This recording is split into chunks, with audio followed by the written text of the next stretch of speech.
शिव महापुराण की कथा कहती है सारी दुनिया में बहुएं पूछती फिरती हैं हमारा भाग्य कब चमकेगा, हमारा भाग्य कब चमकेगा, हमारा भाग्य कब चमकेगा। हम उनसे निवेदन करना चाहेंगे, आपके ससुर के, सास के और पति के बर्तन, जब बर्तन वाली चमका रही है तो बर्तन वाली का भाग्य चमकता है। जिस दिन तुम अपने ससुर, सास और पति के बर्तन चमकाना प्रारंभ कर दोगे उस दिन तुम्हारा भाग्य चमक जाएगा।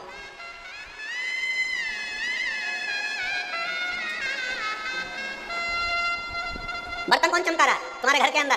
तुम तो बढ़िया आराम से मोबाइल। कथा में गई थी, सेल्फी ली थी, मेरा अच्छा नहीं आया। बाजू वाली से कहा मेरा भी आना चाहिए। इतने में तीसरी आ गई, मेरा भी आना चाहिए। जैसे सेल्फी में फोटो ढूंढ रही हो कि मेरा भी आना चाहिए, उसी तरह अपने आप में गौरवान्वित होना कि मैं शंकर के मंदिर में जाती हूँ तो मेरा फोटो भोलेनाथ जी के पास में भी है, मेरा फोटो भी भोलेनाथ जी के पास में। तो ना जाने कौन सा गाना था, तेरा फोटो में सीने से चिपका के, ऐसा कुछ।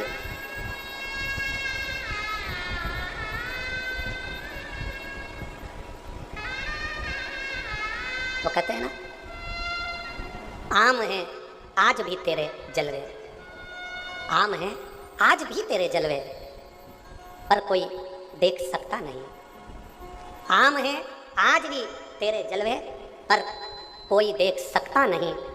सबकी आंखों पर पर्दा पड़ा है, तेरे चेहरे पर कोई पर्दा नहीं। तेरे चेहरे पर कोई, शिव और शंकर के भक्त के बीच में कोई पर्दा नहीं होता। भक्त और भगवान के बीच में कोई पर्दा नहीं होता। भक्त और भगवान के बीच में कोई पर्दा नहीं, कोई पर्दा। पार्वती जी ने कहा कि ये जो चबूतरे पर तुमने मुझे बिठाया है ये अपना घर है? शंकर भगवान बोले हाँ। तो इस पे कोई छत मत तो है ही नहीं। ये शंकर जी बोले शमशान है ना, मसान में छत थोड़ी ना होती, 2-3 मंजिल का मकान थोड़ी ना होता है। पार्वती जी ने पूछ लिया, बस इतनी ही प्रॉपर्टी है तुम्हारी? पार्वती जी ने पूछा, केवल इतनी प्रॉपर्टी है तुम्हारी? शंकर भगवान बोले नहीं, परतवाड़ा में चले जाओ, 2-3 वहां भी अपनी है। पूरे भारत की भूमि पर पार्वती तू तेरी मर्जी पड़े जहां चली जाओ, भारत से मतलब नहीं है, विदेश में भी घूमिया, जहां जाएगी ना वहां अपनी प्रॉपर्टी अलग ही लिखा हुआ मिलेगा, शमशान। हर जगह पे अपना प्लाट है, हर जगह अपना ही। दुनिया के लोगों का तो एक जगह पर जमीन रहती है, एक जगह पर नाम रहता है। जहां जाओ वहां शमशान मिल ही जाता है, और शमशान 1, 2, 3 तो मिलेंगे ही सारी। हर जगह अपनी प्रॉपर्टी। तो पार्वती जी ने तुरंत देवाधिदेव महादेव से कहा, भोले बाबा आप ये बताएं कि आप रहते कहाँ? शंकर भगवान से पूछ लिया पार्वती ने, आप रहते कहाँ हो? ये धर्मपत्नी पति से पूछती है, क्यों 10 बजे तक आ रहे हो, कहाँ थे? पत्नी पति से बात पूछती है, तुम 11 बजे तक आ रहे हो, कहाँ थे? और कहीं कहीं नहीं पूछती है तो भगोने जैसा मुंह करके पति समझ जाता है। पति को समझ में आ गया आज सप्तश्रृंगी माता परतवाड़ा में आई है। पति को समझ ध्यान में आ गया। पार्वती जी ने पूछा, आप रहते कहाँ हो? आपके रहने का स्थान कौन सा है? रामचरितमानस में संतों के पास में, साधुओं के पास में, सन्यासियों के पास में, तपस्वियों के पास में बैठकर मेरे राम जी भी पूछते हैं मैं कहाँ रहूँ, मेरे राघव जी भी पूछते हैं मैं कहाँ रहूँ, कहाँ? पार्वती जी ने पूछा तुम रहते कहाँ हो, कहाँ रहते हो? शंकर भगवान ने कहा, जिसके हृदय में छल नहीं, कपट नहीं, बेईमानी नहीं, प्रपंच नहीं, जिसका हृदय मेरे जैसा, भोले के जैसा जो भोला होता है, शंकर भगवान कहते हैं उसके दिल में मेरा निवास होता है, उसके हृदय में मेरा निवास है। मुझे ढूंढने के लिए कहीं मत जाना। शंकर भगवान की कथा कहती है शिव को ढूंढने के लिए कहीं मत जाओ, शंकर में शंकर है। शंकर भगवान को ढूंढने के लिए कहीं मत जाओ, एक एक पत्ते पत्ते में शिव है। शंकर भगवान को ढूंढने के लिए कहीं मत जाओ, एक एक जीव में शंकर समाया हुआ है, कंकर में शंकर समाया हुआ है, एक एक अणु अणु में शिव है, एक एक तत्व में शिव है, जल में, अग्नि में, भूमि में, मिट्टी में, तुम जिसमें देखोगे सब में शंकर है।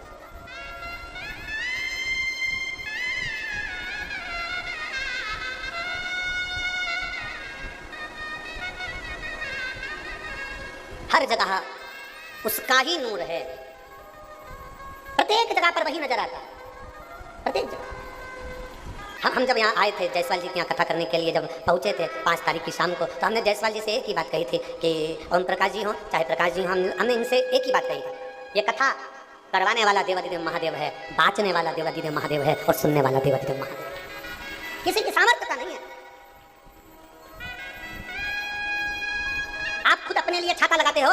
शिव महापुराण को बाँचते बाँचते कई साल निकल गए, कई वर्ष निकल गए, लगातार कथा करते करते करते करते और इस व्यासपीठ में देखा है जहाँ शिव पुराण की कथा होती है, जितनी देर कथा चलती है उतनी देर मेरा बाबा ऐसे छाँव कर कर बैठा रहता है और अपने भक्तों को कथा सुनाता रहता है।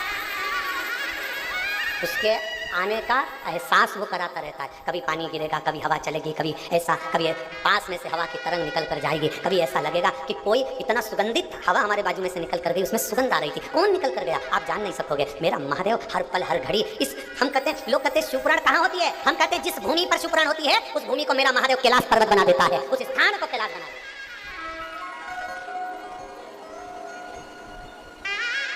आज हमारे प्रकाश जी कह रहे थे, जायसवाल जी, प्रकाश जी जायसवाल जी कह रहे थे, गुरुजी जहाँ व्यासपीठ बनी है ना, इस स्थान पर अब हम प्रयास करेंगे कि शंकर भगवान का कोई ऐसा स्थान बने जिस जगह पर भक्तों का आना और दर्शन करना चाहिए।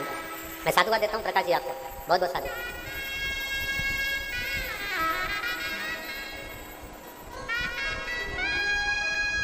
भगवान शिव स्वयं, कोई दूसरे की सामर्थ्यता नहीं है। शंकर भगवान माता पार्वती जी से कर रहे हैं, एक नारी का कर्तव्य है अपने परिवार को सुख प्रदान करना, एक नारी का कर्तव्य है अपने परिवार को एक अच्छा बनाने का प्रयास करना, स्वर्ग जैसा घर अच्छा बनाने का प्रयास करना नारी कर सकती है, दूसरा कोई नहीं। लार वाले खड़े होते हैं। हमने पहले कथा में कहा था, आपके स्मरण में होगा,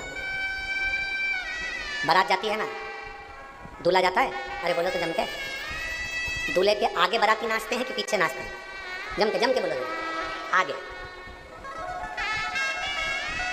सुख में परिवार वाले, संपत्ति में परिवार वाले सबसे आगे होते हैं, और जब कोई मरता है ना, मुर्दे को लेकर जाते हैं तो सब आगे चलते हैं कि पीछे? पीछे। ये दुनिया की रीत है।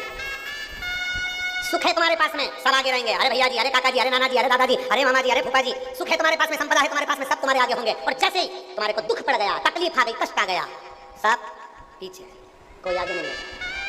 तो दुख में परिवार वाले आगे नहीं होंगे, उस दुख में जो तुमने शंकर जी को एक लोटा जल चढ़ाया है, तुमने जो शिव महापुराण की कथा सुनी है, वो महादेव तुम्हारे साथ में होगा, कोई दूसरा नहीं, केवल शिव।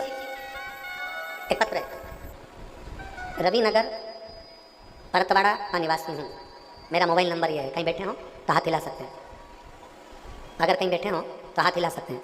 मैं नीलेश कृष्ण राव तिखिले, मैं रविनगर परतवाड़ा का निवासी हूँ, मेरा मोबाइल नंबर ये है, कहीं बैठे हो, इधर है क्या? आ जाओ, एक बेलपत्र ले जाना, आ जाओ। भरतवाड़ा का निवासी हूँ, गुरुदेव। अचानक से मेरे कान के पीछे हिस्से में दर्द उठा और एक गांठ हो गई, गठान हुई, जिसके इलाज के लिए मैं परतवाड़ा और अमरावती के अस्पताल में गया। गुरुजी, जैसे ही डॉक्टर ने मेरे को ये देखा तो देखते से डॉक्टर ने कह दिया इसका ऑपरेशन होगा, और ऑपरेशन होने के बाद ये गठान की जाँच होगी। अब ये सुनकर मेरी पत्नी भी चिंता में आ गई और हम लोग भी बड़े चिंता में आ गए, और हम तुरंत आपकी कथा सुनते थे तो हमारे चित्तवृत्ति में ये मन था कि रुद्राक्ष मिल जाए और उसका जल और शंकर के मंदिर में जाना प्रारंभ करें। हम सीहोर गए, वहाँ से जल लाए और वहाँ से रुद्राक्ष लेकर आए और शिव जी के मंदिर में जाना प्रारंभ कर दिया।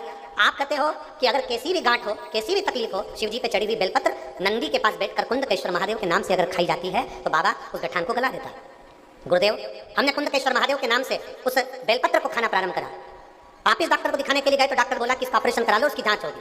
फिर हमने विचार करा कि ऑपरेशन अभी नहीं कराना, और हम फिर शंकर जी के मंदिर में जाना प्रारंभ कर दिए। गुरुदेव, मैं बाबा का क्या गुणगान करूं, रुद्राक्ष का जल और बाबा के चरणों की एक बेलपत्र कुंदकेश्वर महादेव के नाम से जब खाना चालू करी, और उसके बाद में हमने बाबा से विनती करी, बाबा कुछ भी करो, ऑपरेशन नहीं होना चाहिए। बाबा का चढ़ा हुआ जल हम उस गठान पर लगाने लगे। बाबा की कृपा से 15 दिन बाद हमने जांच कराई तो गठान पूरी गल चुकी थी। मैं बाबा को यहाँ नमन करने के लिए आया। ये शिव तत्व है, शंभू ओगड़ी है।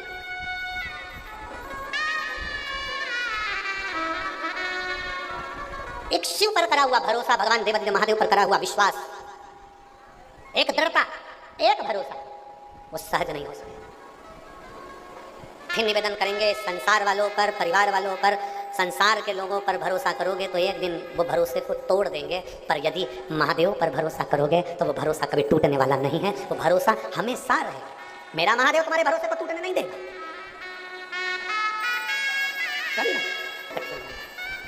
पार्वती जी पूछ रही, भोलेनाथ कहाँ रहते हो? कहाँ?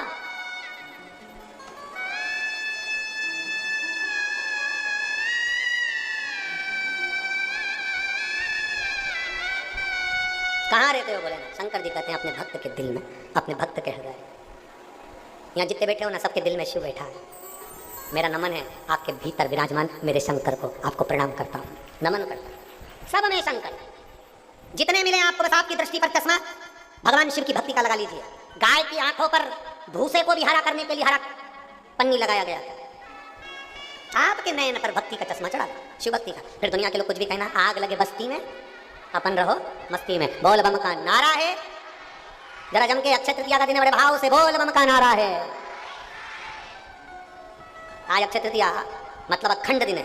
जो भजन करोगे ये भी अखंड है, जो दान करा वो भी अखंड है, जो भक्ति करी वो भी अखंड है, और तुम चलकर भावा की कथा तक आए हो वो भी अखंड है, और शिव नाम भी अखंड है।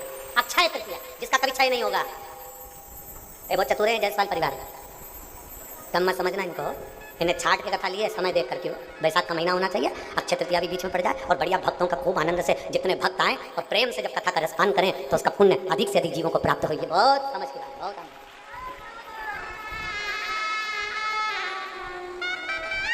महाराज शिव कथा कर रही है, भगवान शंकर का संवाद कर रहा है। शंकर भगवान की उदारता का बाबा सबको दर्शन करने बुलाए। हम तो यही प्रार्थना करते हैं, देवाधिदेव महादेव की कृपा सब पर बनी। कैलाश क्या है? लोग कहते हैं भगवान शंकर कैलाश पर रहते हैं। शिव महापुराण की कथा कहती है कैलाश है क्या? तो कहा कैलाश शीतलता है, कैलाश शांति है, कैलाश निर्मलता है, कैलाश सहजता है, कैलाश सरलता है, कैलाश मौनता है। शिव महापुराण की कथा कहती है मेरे भल भोलेनाथ। लोग कहते हैं कैलाश पर रहते हैं, शिव पुराण कहती है जिस भक्त का हृदय शांत रहता है, शीतल रहता है, आनंद में रहता है, मेरा भोलेनाथ उसके दिल रूपी कैलाश में सदा विराजमान रहता है। कैलाश कोई दूसरा नहीं है, हमारा दिल, हमारा हृदय, ये कैलाश से कम थोड़ी ना। इसको समझने वाला चाहिए। जैसे एक व्यक्ति साइकिल चला रहा था, साइकिल चलाते चलाते आगे आगे एक बूढ़ी सी अम्मा जा रही थी, और साइकिल उस बूढ़ी सी अम्मा में टकरा गई। अम्मा नीचे गिर गई। उठते से अम्मा ने बोला ब्रेक नहीं मार सकता था? साइकिल वाला बोला पूरी साइकिल तो मार दी। डोकरी अम्मा ने, बूढ़ी अम्मा ने निकाली चप्पल और जो ढूंढना चालू किया। अर्थात शिव महापुराण की कथा कहती है शंकर को पाने के लिए कहीं जाने की जरूरत नहीं, शिव को पाने के लिए अपने भीतर कैलाश को बनाना है। निर्मलता को, सहजता को, वात्सल्यता को, करुणता को हमें निर्मित करना है। और शंभु शरणे पड़ी मांगू घड़ी रे घड़ी, दुख काटो दया करी दर्शन आपो। पार्वती और भगवान शंकर कैलाश पर विराजमान हो जाते हैं। कैलाश अर्थात अपने भक्त का हृदय। निर्मल मन सो मोहि पावा, मोहि छल छिद्र कपट ना। भगवान को पाने का सबसे सुंदर तरीका अपना दिल, हृदय।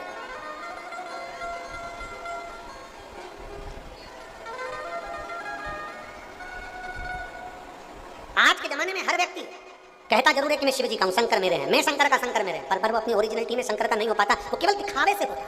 और तो भी शिव पुराण कहती है कैसे भी हो, दिखावे से हो चाहे कैसे हो, पर शंकर के हो तो। आप यहाँ से उठते हो, अपने घर जाते हो, बहुत सारी गाड़ियां यहाँ से चलती हैं, धूल उड़ती है, बोलो सही है कि गलत? जम के तो बोलो जरा, धूल उड़ती है। आप जब धूल को क्या करते हो? झड़ा देते हो। वो धूल धूल है इसलिए उसको जड़ाया, और मान लो उस धूल में पानी मिल जाए तो वो धूल रहेगी क्या? क्या बन जाएगी? मिट्टी। और मिट्टी बन गई तो किसी ने उसकी मूर्ति बना ली, और मूर्ति बन गई तो वो मंदिर में पूजा गया, उसकी मूर्ति बनाई और पूज ली। शिव महापुराण की कथा कहती है संसार में जब तक रह रहे हो धूल की तरह हो, संसार में जब तक रह रहे हो धूल की तरह हम उसमें निवास कर रहे हैं। पर जिस दिन मेरे शंकर भगवान की भक्ति का जल इस शरीर पर, मेरे भगवान शिव की भक्ति का जल जब इस धूल पर पड़ जाता है तो ये शरीर भी भगवान शंकर का मंदिर बन जाता है, अर्थात वो मूर्ति के रूप में पूजा जाता है।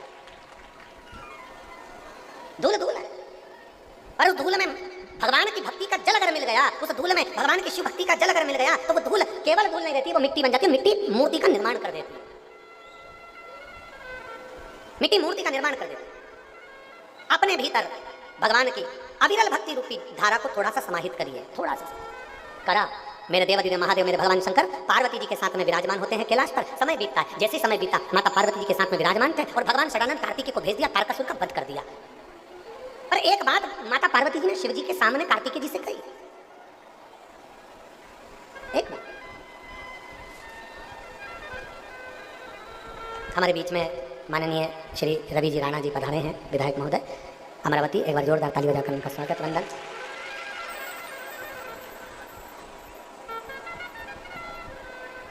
माता पार्वती भगवान शिव के सामने, माता पार्वती भगवान देवादिदेव महादेव से कह रही हैं, शिव जी ये तारकासुर जिसको मारने के लिए षडानंद कार्तिकेय जा रहे हैं, ये तारकासुर ये कोई साधारण नहीं है। ये तारकासुर कोई साधारण नहीं है।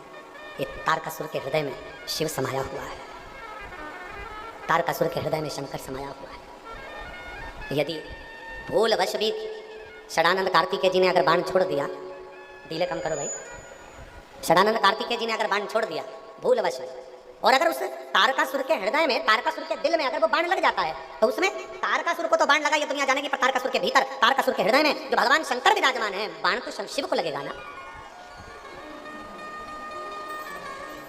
आज एक बात अक्षय तृतीया पे सीख कर जाइए इस कथा के पंडाल से, इस कथा के पंडाल से आज एक बात सीख कर जाओ। सब में शंकर को देखो, सब में शंकर को। जब आप सब में शंकर को देखोगे ना, और अपने अंदर भी शिव को देखना, तो दुनिया के लोग अगर आपको गाली भी दे रहे हैं ना, दुनिया के लोग आपको ताना भी दे रहे हैं, दुनिया के लोग आपको अपशब्द भी कर रहे हैं, दुनिया के लोग आपको आड़ा टेढ़ा बोल रहे हैं, दुनिया के लोग अगर आप पर कमेंट्स कर रहे हैं, दुनिया के लोग आप पे उंगली उठा रहे हैं, दुनिया के लोग अगर आपको ताना दे रहे हैं, गाली दे रहे हैं, अपशब्द कर रहे हैं, ताना दे रहे हैं, तो ये मान कर चलना, जिस दिन आपने परख लिया कि मेरे भीतर भी शिव है और सबके भीतर शिव है, तो आपको समझ में आ जाएगा कि दुनिया के लोगों ने आपको गाली नहीं दी है, आपके अंदर बैठे हुए शंकर को अपशब्द कहा है।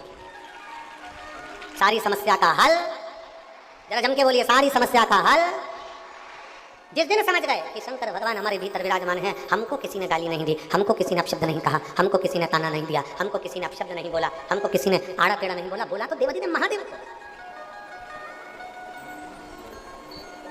सब में शिव समाया, सब। एक पत्र है,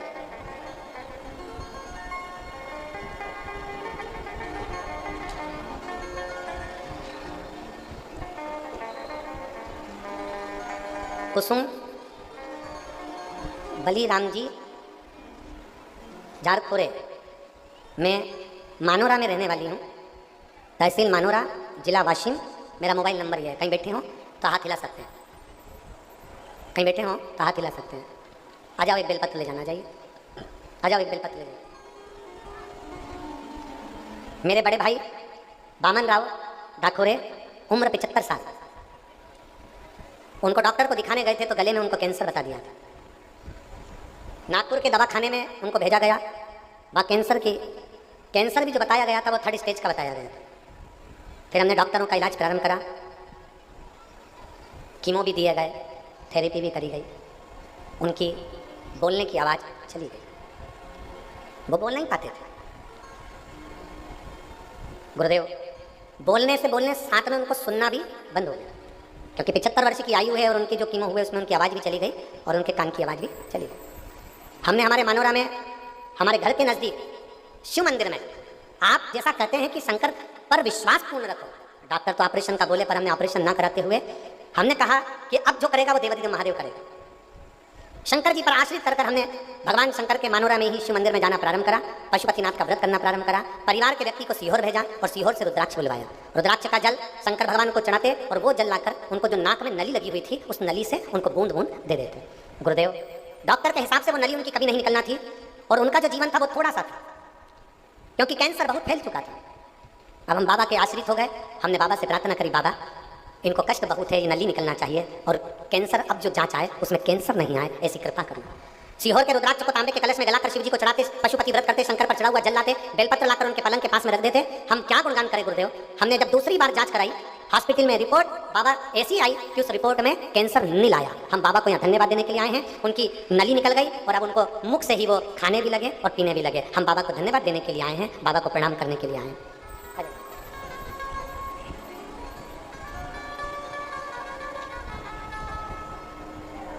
शंभू आपके फोन रखते भाई यहाँ पर बेलपत्र उनको पहुँचा दिया। माता पार्वती जी बोल रही हैं। माता पार्वती जी ने शिव जी से कहा, निवेदन कर बाबा ये षडानंद कार्तिकेय जा रहा है। कार्तिकेय तुम जाओ, पर तारकासुर के हृदय में बाण नहीं लगना चाहिए। तारकासुर के हृदय में बाण नहीं लगना चाहिए, उसमें मेरा शिव बैठा है। परसों की कथा में कहा था, शंकर भगवान ओघरदानी को कोई अपशब्द बोले शंकर भगवान सह लेते हैं। शिव जी को कोई अपशब्द बोले शंकर भगवान सह लेते हैं। शंकर भगवान को कोई ताना दे शंकर भगवान सह लेते हैं। शिव महापुराण की कथा में परसों कहा था, शिव जी को ताना दिया, शिव जी को अपशब्द कहा, शंकर सह लेते हैं। और शिव पुराण कहती है शंकर के भक्त को कोई कुछ कहे तो शंकर सह नहीं पाते। शिव नहीं सह सकते, ओघरदानी नहीं सह।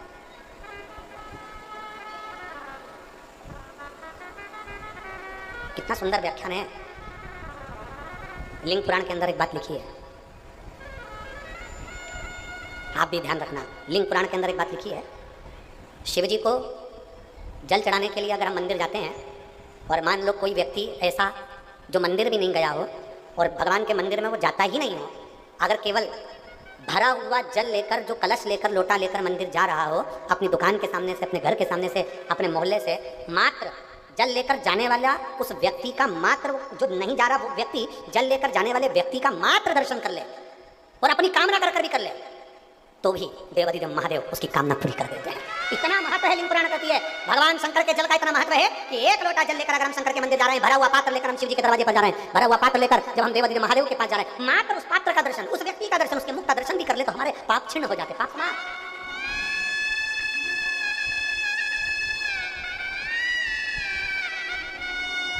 और कोई भेद नहीं। अभी एक मंदिर की बात बताएंगे हम आपको। अमरावती में अपन आए थे तो एक मंदिर गए थे ऊपर पहाड़ी पर, रवि जी, कौन सा महादेव है? महादेव खोड़ी, हाँ बिल्कुल सही है, वही। तो वहाँ अपन गए थे तो एक पात्र आपने उठाया था और एक जल का पात्र पंडित जी ने हमको भी दिया था, और उसी समय पर एक जल का पात्र किसी ने उठा लिया था और दूसरा व्यक्ति उसको बोला वो गंदा हो रहा है, वो पात्र गंदा।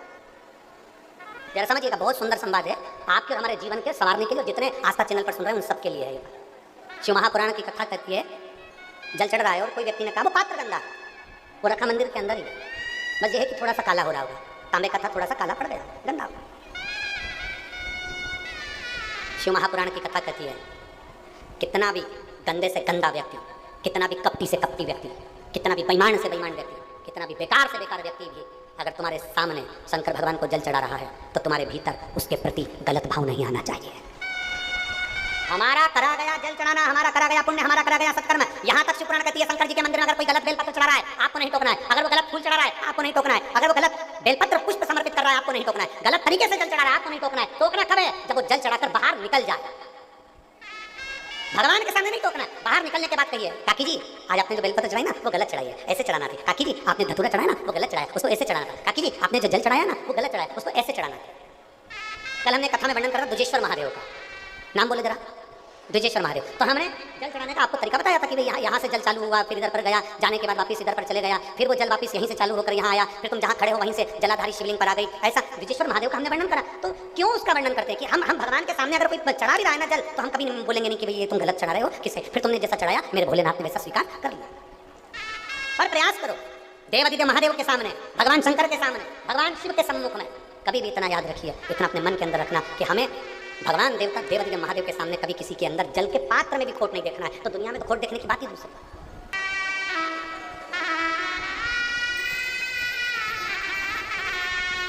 मेरा नाम सरस्वती मुकेश सुराव,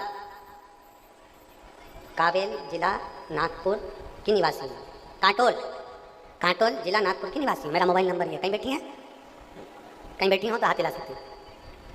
मेरा नाम सरस्वती मुकेश सुराव, कांटोल जिला नागपुर की निवासी हूँ। मेरा मोबाइल नंबर है। कहाँ बेटी?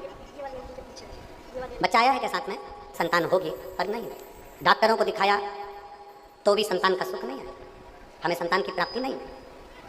7 साल निकल गए, अब लोगों ने हमको अपशब्द कहना प्रारंभ किया। देखिएगा, फिर निवेदन करूंगा, अभी कथा यही चल रही थी कि पात्र भी अगर बेकार है ना तो भी हमें उसे बेकार नहीं करना। शिव महापुराण कहते हैं वो गलत तरीके से जल चढ़ा रहा है ना, उसको बाद में समझा दो, वो गलत कर दिया तुम। आज के ज़माने में एक बहुत अच्छी बात, आज के ज़माने में लोग बिल्कुल अगर किसी की गलती होती है ना, समझना जरा, उस बात को समझिएगा जरा कि दुनिया के लोग जब कोई काम बिगड़ जाता है ना तो दुनिया के लोग नगाड़ा लेकर, डीजे लेकर दुनिया के लोग बताना चाहते हैं कि ये काम इसने बिगाड़ दिया, ये इसने गलत कर दिया, ये इसने गलत बोला, ये इसने गलत विचार करा, ये गलत बोल दिया, ये गलत कर दिया।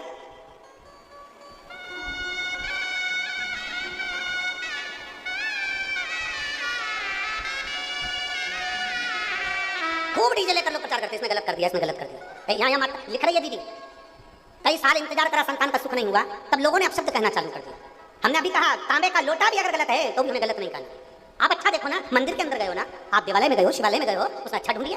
तारकासुर जैसे असुर में, राक्षस में भी मेरी माता पार्वती उसके दिल में महादेव देख रही है, तो तारकासुर से कहती, कार्तिकेय से कहती, इसके दिल में बाण नहीं लगना चाहिए, इसके हृदय में बाण मत मारना, क्योंकि मेरा शिव बैठा है। अर्थात ऐसे असुर, ऐसे राक्षस के हृदय में भी शिव का दर्शन कर रही है। इसने लिखा, लोग अपशब्द करने लगे, ताना देने लगे, हर कुछ करने लगे। तब पड़ोसी ने कहा एक बार सीहोर चले, और सीहोर जाकर हमने वहां पर कंकर शंकर की पूजन करी, कंकर को उठाया, पूजन करी, पूजन कर कर कंकर साथ लेकर और बाबा से विनती कर कर आए। बाबा की ऐसी कृपा हुई, पशुपतिनाथ का व्रत किया और सीहोर से आने के बाद में 2.5 महीने के अंदर गर्भ ठहर गया और बाबा की कृपा से मेरे घर में पुत्र रत्न की प्राप्ति हुई। मैं बाबा को नमन करने के लिए आई हूँ। हमने बच्चे का नाम शिवाय रखा है। शिव महापुराण की कथा के बाद में जितनी भी संतानें हो रही हैं सब शंकर और शिवाय ही हैं, सब श्री शिवाय।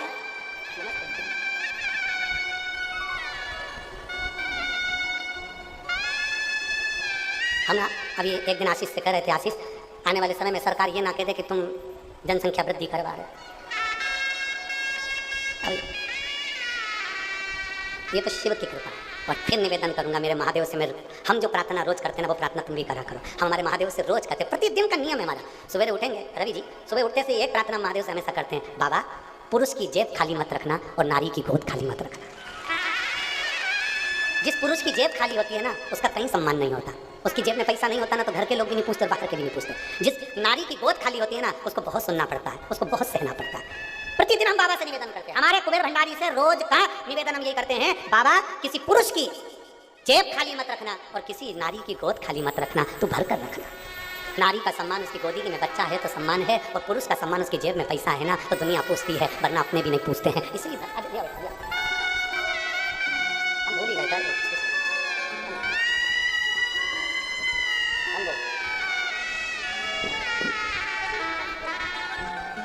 शंभो शिवाय।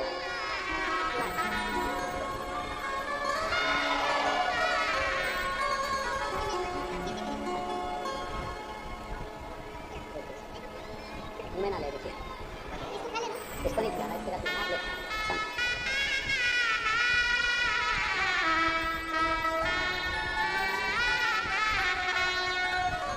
एक पत्र और अच्छा है। मैं भावना सूरज यादव, रविनगर परतवाड़ा की रहने वाली हूँ। भावना जी सूरज यादव कहीं बैठी हो तो हाथ हिला सकती हैं। मैं भावना सूरज यादव, रविनगर परतवाड़ा की रहने वाली हूँ। ऑपरेशन का बोल दिया और गठाने भी साधारण नहीं थी, डॉक्टर के हिसाब से वो गठानों की जांच होना थी। मेरी ननन कभी मंदिर नहीं जाती थी, पर हमने कहकर उसको मंदिर जाने का बोला और ननन से कहा कि शिव जी के मंदिर में जाकर जल चढ़ाओ, शंकर पर चढ़ी हुई बेलपत्र कुंदकेश्वर महादेव के नाम से नंदी के पास में बैठकर खाना प्रारंभ करो। मेरी ननन मंदिर जाना प्रारंभ करी। गर्भाशय में 3 गठान थी, डॉक्टर ने कह दिया था इसका ऑपरेशन करना चाहिए और उसकी जांच होने के लिए बॉम्बे भेजी जाएगी। मैं बाबा का क्या गुणगान करूं गुरुदेव। ननन ने पशुपति व्रत भी करे और बेलपत्र भी खाई, सीहोर के रुद्राक्ष का जल भी पिया। बाबा की कृपा से हम 1.5 महीने बाद वापिस ननन की जांच कराने के लिए जब गए तो डॉक्टर भी आश्चर्य में पड़ गए थे कि 3 गठान में से 2 गठान गल चुकी थी और 1 गठान मात्र रह गई थी। मैं बाबा को यहाँ नमन करने के लिए आई हूँ गुरुदेव। बाबा की कृपा से धीरे धीरे कर 1 गठान भी गल गई और आज उनकी 3 गठान पूरी गल चुकी है। आपका 1 रुद्राक्ष बाबा की कृपा से 1 बेलपत्र प्राप्त हो, यही विनती है। और एक लाइन अच्छी लिखी है आप और हम सब गुनगुनाते हैं।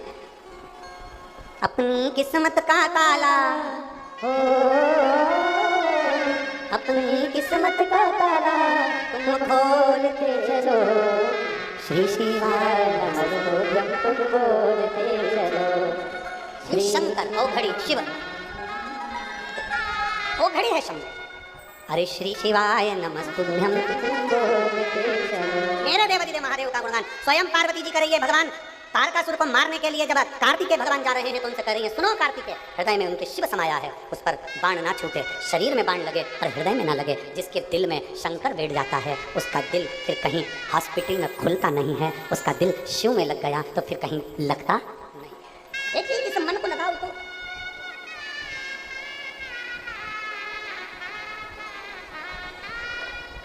इस हृदय को लगाइए देवादिदेव महादेव में।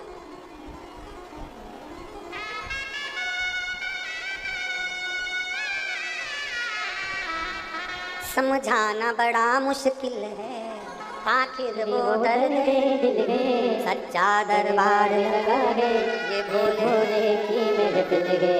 हम हमारे शिव को जिस भाव से रिझाते हैं, मेरा वो घरदानी उस भाव से देता भी देता भी। मेरा भगवान देवादिदेव महादेव देने में कमी नहीं है। तारकासुर को मारने के लिए जो बाण छोड़ा, शरीर को छेदित करा पर हृदय में नहीं छोड़ा, क्योंकि हृदय में शिव समाया था, हृदय में शंकर। और भगवान तारकासुर तो प्राण छूट गए, तारकासुर तो मर गए। शिवजी ने कार्तिक के बाबा को अपने हृदय से लगाया, अपने हृदय से लगाया। षडानंद कार्तिकी ने हाथ जोड़कर अपने पिताश्री के चरणों को नमन करा, भगवान देवादिदेव महादेव को प्रणाम किया, शिवजी को, और कहा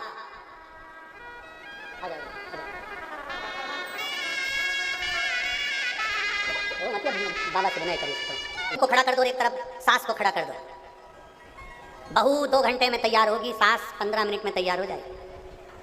और तो भी ओल्ड इज गोल्ड, तो भी सास सास है, माँ माँ है, उसके बराबर उसके हृदय की जो सुंदरता है ना, इसे सुंदरता लाना बड़ा कठिन है।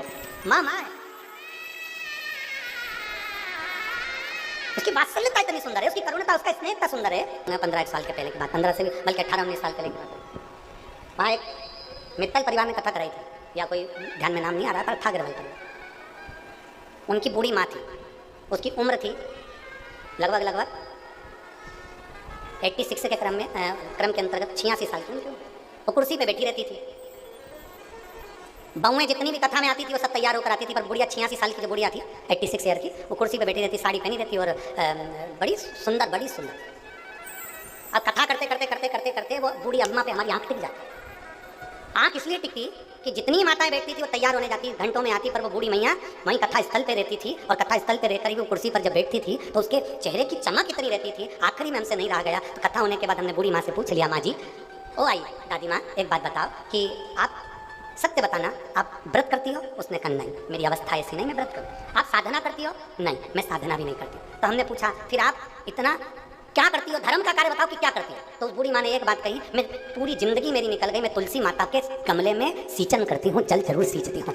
बस हमने समझ लिया कि ये चमक, ये दमक, ये फुल्लवन में महक सब कुछ सरकार तुम्हारी। समझ में आ गया। घर की बहू हो, बेटी हो, बुजुर्ग से बुजुर्ग माता हो, अगर वो तुलसी के क्यारे में जल चढ़ाती है, सुबह उठकर 1 लोटा जल तुलसी के क्यारे में समर्पित करती है, तो ये निश्चित है उसको ब्यूटी पार्लर जाने की जरूरत नहीं पड़ेगी, अंतिम समय तक वो सुंदर बनी रहेगी। और फिर निवेदन करेंगे, क्रीम की चमक 4 दिन की होती है और अच्छे कर्म की चमक मरते दम तक होती है। आखिरी अंतिम समय तक उस कर्म की चमक रहती है। अगर व्यक्ति का कर्म अच्छा है, उसका चेहरा चमकता रहेगा। अगर कर्म अच्छा है, करो अच्छा।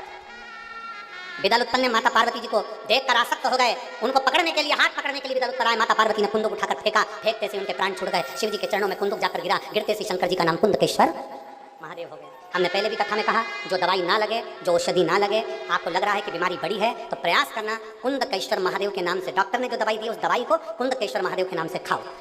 रिपोर्ट करने के लिए अर्थात कोई जांच करवाने जा रहे हो, कुंदकेश्वर महादेव के नाम से एक बेलपत्र चढ़ाकर खाकर फिर जाइए। डॉक्टर दवाई दिया, दवाई नहीं लग रही है, कुंदकेश्वर महादेव के नाम से खाइए। धीरे धीरे शरीर में बहुत औषधि लगने लगती है। कुंदकेश्वर महादेव का नाम एक ऐसा नाम है जिससे हमारे शरीर में बल उत्पन्न होता है, हमारे शरीर में एनर्जी आती है और हमारा रोग समाप्त होता है। बोलो कुंदकेश्वर महादेव की जय। नाम आप लोग बोलो, जम के बोलो जरा, कुंदकेश्वर महादेव की। फिर एक बार नाम बोलिए, भगवान शिव का ये नाम औषधि के तुल्य लिया जाता, अमृत है ये, अमृत औषधि है इसमें। महाराज भगवान कुंदकेश्वर हमारे बीच में पधार रहे हैं, एक बार जोरदार ताली बजाकर स्वागत करेंगे। मैं माननीय डॉक्टर बोंडे जी को सांसद राज्यसभा में आमंत्रित करता हूं, आप मंच पर पधारें।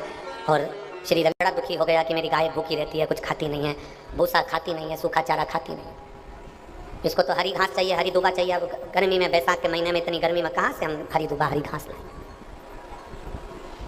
गाय एकदम दुबली हो गई, उसकी हड्डियां दिखने लगी, मांसपेशियां नहीं दिख रही, दुखी था, बैठा था। उसके मित्र ने पूछा कि तू इतना दुखी क्यों हो गया? तो उसने कहा मेरी गाय कुछ खा नहीं रही है। वो हरा चारा खाती थी पर गर्मी में हरा चारा नहीं मिलता, भूसा ही भूसा है, तो भूसा खा नहीं है। उसने कहा इतनी सी बात, चल मेरे गुरुजी के पास चलते हैं। गुरुजी के पास गए। गुरुदेव ने पूछा क्या बात है भाई, क्यों आना हुआ? कहा इसकी गाय चारा नहीं खा रही। गाय चारा नहीं खा रही? नहीं खा रही। अब क्यों नहीं खा रही? उसकी आदत में है, वो हरा चारा खाती है और ये सूखा भूसा गाय नहीं खा रही, इसलिए दुबली हो गई है वो। अब करूँ तो करूँ क्या? गुरुजी ने कहा एक काम करो, उसके लिए चारे का कलर चेंज कर दो। व्यक्ति ने कहा इतने सारे चारे का कलर कैसे बदलूंगा मैं? गुरुजी ने कहा चारे का कलर चेंज करने के लिए चारे में कलर डालने की जरूरत नहीं है। गाय की आंखों पर हरे कलर की पन्नी चढ़ा दो, तो वो पन्नी से देखेगी तो उसको चारा ही हरा ही नजर आएगा, तो वो खा ले। अब बहुत ध्यान देना इस चरित्र को, केवल गाय के चरित्र से अपने को अपना चरित्र देखना। ये पूरी दुनिया भूसा है। आप इसको ग्रहण करना चाहते हो, आप इसको बदलना चाहते हो। मैं अपने भाई को बदल लूँ, मैं अपनी मम्मी को बदलूँ, मैं अपने पापा को बदलूँ, मैं उनका रहने का तरीका बदलूँ, मैं अपने घर को बदलूँ, मैं अपने काका को बदलूँ, मैं अपनी ताऊ को बदलूँ, मैं अपने मामा को बदलूँ, मैं अपनी बुआ को बदलूँ। सारी दुनिया दूसरे को बदलने में लगी है। शिव महापुराण की कथा कहती है किसी को मत बदलो, ये भूसा भूसा ही रहेगा, दुनिया ऐसी ही रहेगी, बस अपनी आंखों पर शिव पुराण का चश्मा चढ़ा लो। दुनिया बदल सकते हो क्या आप? जम के बोलो जरा। नहीं बदल सकते। सारी दुनिया चिल्ला रही है सनातन धर्म को बचा लो रे, सनातन धर्म को बचा लो रे, सनातन धर्म को बचा लो रे। उसके बाद भी लोग सनातन धर्म पर उंगली उठाते हैं और सनातन धर्म को गालियां देते हैं, अपने अपनों को गालियां देते हैं, तो फिर कैसे बचे? आप दुनिया को नहीं बदल सकते, ये ऐसी ही रहने वाली है। भूसा कभी हरा चारा नहीं बन सकता, उसमें कितना भी कलर मिला। चतुरता गुरु से सीखो। गुरु जी ने कहा गाय के ऊपर हरे कलर की उसकी आंखों पर पन्नी चढ़ा दो तो उसको चारा हरा दिखने लगेगा। उसी तरह अपने को, दुनिया को नहीं बदलना, अपन अपनी आंखों पर भगवान के नाम का ऐसा चश्मा चढ़ाओ जिससे हर एक में शिव नजर आना प्रारंभ हो जाए, हर एक में परमात्मा नजर आना प्रारंभ हो जाए। हम अपनी दृष्टि से कभी कुछ गलत देखे ही ना। जिस दिन अपनी वाणी से सुबह 4 बजे से लेकर रात्रि को सोते समय तक तुम्हारी अपनी वाणी से तुमने किसी को अपशब्द नहीं कहा, तुम्हारे मुख से निंदा नहीं निकली, तुम्हारे मुख से अपशब्द नहीं निकला, तुम्हारे मुख से किसी की बुराई नहीं निकली, तुम्हारे मुख से किसी के लिए गाली नहीं निकली, तो समझ लेना वो दिन तुम्हारा नहीं था, तुम्हारे पूर्वजों का, तुम्हारे पितरों का, तुम्हारे भगवान का दिन था। एक छोटी सी डायरी अपने पास रखो और दिन भर में कितने लोगों की निंदा करते हो उसको लिख कर रखो कि मैंने आज 4 निंदा करी है, मैंने कितने लोगों को गाली दी, मैंने कितने लोगों को अपशब्द कहा। ये वाणी जो दी है ना परमात्मा ने, ये भजन करने के लिए दी है। बड़ी मुश्किल से मिली है ये वाणी। किसी गूंगे व्यक्ति से पूछना कि उसको वाणी की कीमत क्या होती है। किसी गूंगे व्यक्ति से पूछना कि वाणी की कीमत क्या है, वो आवाज़ निकालने के लिए, बोलने के लिए आंख से आंसू बहाता रहता है। इन कानों की कीमत, किसी बहरे व्यक्ति से पूछना कि इन कानों की कीमत क्या है। मशीनें लगाता है, ऑपरेशन कराता है, इसके बाद भी उसकी कान की आवाज़ नहीं आती, वो भ्रम से सा रहता है, एकदम किसी से बोलता नहीं, चालता नहीं। नैनों की कीमत, कभी जिसकी आंखें नहीं है, जो नेत्रों से विहीन है, उससे पूछो कि आंखों की कीमत क्या होती है। तरसता है ये दुनिया का नज़ारा देखने के लिए। मेरे भोले बाबा ने तो आपको जीवान भी दी है अच्छा बोलने के लिए, कान भी दिए हैं शिव पुराण सुनने के लिए, और नेत्र भी दिए हैं भोलेनाथ का दर्शन करने के लिए। उसके बाद भी हम अपनी जिह्वा का प्रयोग अगर गलत शब्दों में करें, अपन अपनी जिह्वा का प्रयोग अपन किसी की निंदा में करें, किसी की बुराइयों में करें, तो भगवान ने हमें शरीर बनाया भगवान के भजन के लिए और हमने उसको लगा दिया गलत काम के लिए। हमें दुनिया को नहीं बदलना। एक पत्र कल आया था और उसमें एक बहन ने लिखा था, गुरुजी आपने सबको मंदिर जाना सिखा दिया, गुरुजी आपने कई नवयुवक बेटा बेटियों को बदल दिया। मैं हाथ जोड़कर निवेदन करूंगा कभी ये मत कहना कि हमने बदल दिया, वो तो आपने अपनी आंखों पर शंकर की शिव पुराण का चश्मा लगा लिया, इसलिए तुम्हें दुनिया बदली बदलाई नजर आ रही है। सियोर वाले महाराज की सामर्थ्यता नहीं है कि वो किसी को बदल दे, ये हमारी सामर्थ्यता नहीं है कि हम कुछ बदल सके, ये हमारे बस की बात नहीं है। ये तो आपने कथा सुनते सुनते सुनते सुनते अपने आप को बदल लिया। जब अपने आप को बदला, आपने मंदिर जाना चालू करा, आपने पशुपति व्रत करना प्रारंभ करा, आपने बेलपत्र चढ़ाना प्रारंभ करा, आपने धतूरा चढ़ाना प्रारंभ करा, आपने मंदिर में सफाई करना प्रारंभ करा, तो पड़ोसन को लगा कि रोज मंदिर में जल चढ़ा रही है इसलिए भगवान इसकी सुन रहा है, तो पड़ोसन मंदिर जाना प्रारंभ करी, पड़ोसन को देखकर धड़ोसन जाना प्रारंभ करी, धड़ोसन को देखकर अड़ोसन जाना प्रारंभ करी। हम नहीं बदले, अर्थात हमने किसी को नहीं बदला, आपने अपनी दिनचर्या बदल ली, आपने अपना जीवन बदल लिया। तो आपने अपने पूरे के पूरे परतवाड़ा को, अमरावती को, सीरज गाँव को, बलगांव को, अंजन गाँव को, जितने जितने गांव हैं सबको तुमने बदला। सियोर वाले महाराज की सामर्थ्यता नहीं है कि वो बदल दे, वो क्या बदले, हमारी कोई सामर्थ्यता नहीं कि हम कुछ बदल सके, हम कुछ कर सके। ये आपकी सामर्थ्यता है। और बुरा जो देखन में चली और बुरा न मिला कोई। संसार में बुरा कोई नहीं है। हमने पहले दिन की कथा में कहा था, ना सास बुरी होती है, ना ननन बुरी होती है, ना बहू बुरी होती है। अगर बहू बुरी होती तो सास अपनी जेवर तोड़वा कर बहू को चढ़ावे में नहीं चढ़ाते। बोलो सही है? और अगर बहू सास बुरी होती तो वो जेवर नहीं देती, वो कपड़े नहीं देती, वो गालियाँ ही देती। और बहू बुरी होती ना तो वो अपना घर छोड़कर तुम्हारे घर में नहीं आते। ना सास बुरी है ना बहू बुरी है। बुरा एक समय होता है, उस समय को थोड़ा सा टल जाने दो, उस समय को थोड़ा सा निकल जाने दो, अपने आप अपना जीवन आनंदमय हो जाता है। आज अक्षय तृतीया है। भगवान श्री नारायण के छठे अवतार श्री परशुराम भगवान की प्रागट्य उत्सव है। संपूर्ण देशवासियों को, संपूर्ण राष्ट्रवासियों को, संपूर्ण सनातनियों को अक्षय तृतीया की और भगवान श्री परशुराम जी के प्रागट्य उत्सव की बधाई। परशुराम भगवान से हमको एक चीज बड़ी विचित्र, बहुत सुंदर चीज सीखना चाहिए कि कैसी भी विषम परिस्थिति आई पर परशुराम भगवान हार नहीं माने।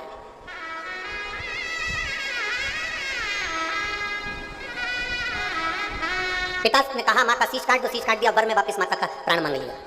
कितनी भी विषम परिस्थिति आई परशुराम भगवान ने हिम्मत नहीं हारी। क्यों नहीं मानी? आखिर परशुराम भगवान हिम्मत क्यों नहीं हारते? इतने उन्होंने युद्ध लड़े, इतनों को मारा, पछाड़ दिया, पर वो हिम्मत क्यों नहीं हारते? क्योंकि उन्होंने गुरु किसी दूसरे को नहीं बनाया था। परशुराम भगवान ने गुरु देवादिदेव महादेव को बनाया था। परशुराम भगवान के गुरुओं की गिनती में अगर देखेंगे तो कोई गुरु का नाम नहीं आता। परशुराम भगवान की गुरु की गिनती में केवल देवादिदेव महादेव का नाम आता, भगवान शंकर का नाम आता। हमारे जैसे नहीं थे परशुराम भगवान की, हम भटक जाते हैं अपने गुरु के पथ से। किसी ने कह दिया उनके यहाँ चल चलो, वहाँ से तुमको ये फायदा हो जाएगा। किसी ने कह दिया वहाँ चल चलो, वहाँ से गड़ा हुआ धन मिल जाएगा। किसी ने कह दिया वहाँ से सोना चांदी मिल जाएगा। किसी ने कह दिया वहाँ पर तुम्हारा भाग्य बदल जाएगा। किसी ने कह दिया वहाँ चल चलो, वहाँ पर कोई चमत्कार हो जाएगा। किसी ने कह, और उस जल को जब तक चढ़ाता रहूंगा जब तक मेरा महादेव नहीं सुनेगा। कभी तो सुनेगा। कड़प नाम का डाकू मुंह में पानी भरकर शंकर पर पिचकारी चला देता है, मुंह का पानी डाल देता है और मेरा महादेव प्रकट होकर उसको दर्शन दे जाता है। तो इतना सरल देव और कहाँ मिलेगा?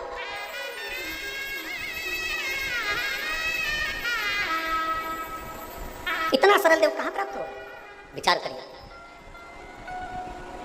हम दुनिया में रहते हैं ना, हम हमारे मोहल्ले को बदलने का प्रयास कर रहे हैं। मेरे कॉलोनी के लोग बदलना चाहिए, मैं जैसा बोलूं ना वैसा करना।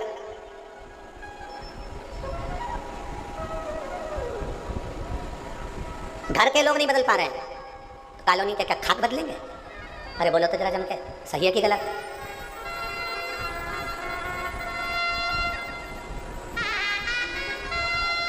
ना, व्यर्थ की बातें हैं कि हम इसको बदल देंगे, हम उसको बदल देंगे। जो ज़्यादा बहुत ऊंची ऊंची बातें करते हैं ना, वो घर पे खुद चाय बना के पीते हैं, उनकी लोगाई तक उनको चाय नहीं देती। इसलिए व्यर्थ की बातें नहीं करना, अपने को जो हो सकता है ना अपन वो बात करें। शिव महापुराण कभी व्यर्थ की बात नहीं करती कि बात वो करो जो कर सकते हो। तुम तुम्हारी पड़ोसन को बदल सकते हो क्या? यहाँ इतनी जीजी बैठी है, ईमानदारी से बोल दो, पड़ोसन बदल सकते हो? तुम तुम्हारी बहू को बदल सकती हो क्या? बहू से रोज कहती हो मंदिर जाया कर, सुबह जल्दी उठाकर 4 बजे उठाकर ऐसा करा कर, झाड़ू लगा लिया कर, चाय बनाया कर, तो हाथ पैर धोकर बढ़िया स्नान कर चाय बनाया कर, और तू ऐसा करा कर। बोला ईमानदारी की बात, तुम्हारा बाल धोला हो गया पर वो नहीं सुधरी। और बहुएं सास को सुधारने में लगी हैं। मम्मी तुम देखो 4 लोगों में बात होती है ना, तुम ऐसे बात करा करो। मम्मी तुम देखो कितना फैला के रखती है। मम्मी तुम ऐसे रहा करो ना, मम्मी तुम ऐसा करा करो ना। ईमानदारी से बोलो, उसने पूरे बाल सफेद कर लिए, नहीं सुधरी, तब कहीं सुधरे? तो 2 साल की आई हुई कुछ कर देगी। उसके पति से पूछो, तुम्हारे ससुर जी से, और फिर क्या मम्मी ऐसी रहती, पापा तुम कुछ नहीं बोलते? पापा कहेंगे श्रीमन नारायण नारायण हरि हरि।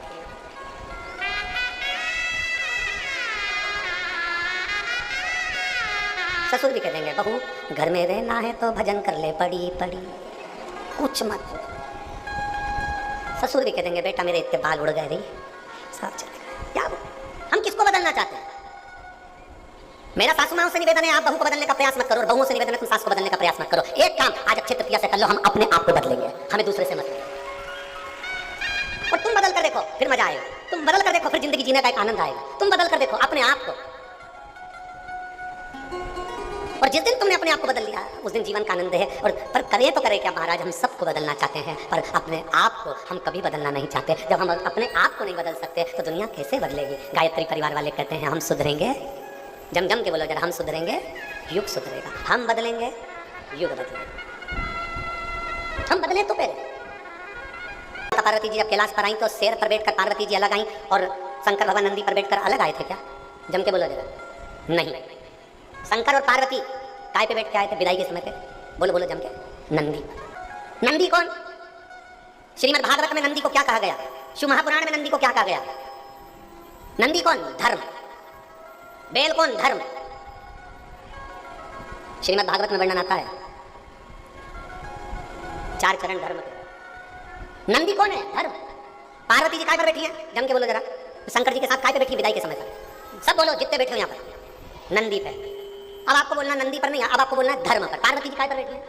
धर्म पर। नंदी मतलब धर्म। शिव जी को क्या पड़ी थी? उन्होंने डोली में नहीं बिठाया, उन्होंने रथ पर नहीं बिठाया, उन्होंने शेर पर नहीं बिठाया। शंकर भगवान ने पार्वती जी को नंदी पर बिठाया, धर्म पर बिठाया, क्योंकि अभी तक ये पार्वती केवल एक साधारण सी नारी थी। मेरे साथ शादी हो गई, मेरी घरवाली हो गई, मेरी पत्नी हो गई, पर अभी ये धर्म पर नहीं बैठी। जिस दिन ये धर्म पर बैठ जाएगी तो ये धर्म पत्नी बन जाएगी। अपनी पत्नी को धर्म पत्नी बनाने के लिए धर्म पर बिठाया गया।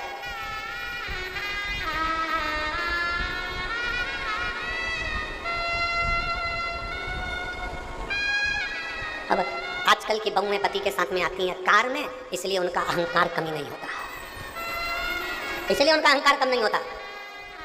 मेरी माता पार्वती जी आई थी धर्म पर चढ़कर, मेरी माता पार्वती जी आई थी नंदी पर चढ़कर, धर्म की सवारी करी, धर्म पर बैठकर आई अपने पति के साथ, इसलिए धर्म पत्नी कहलाई।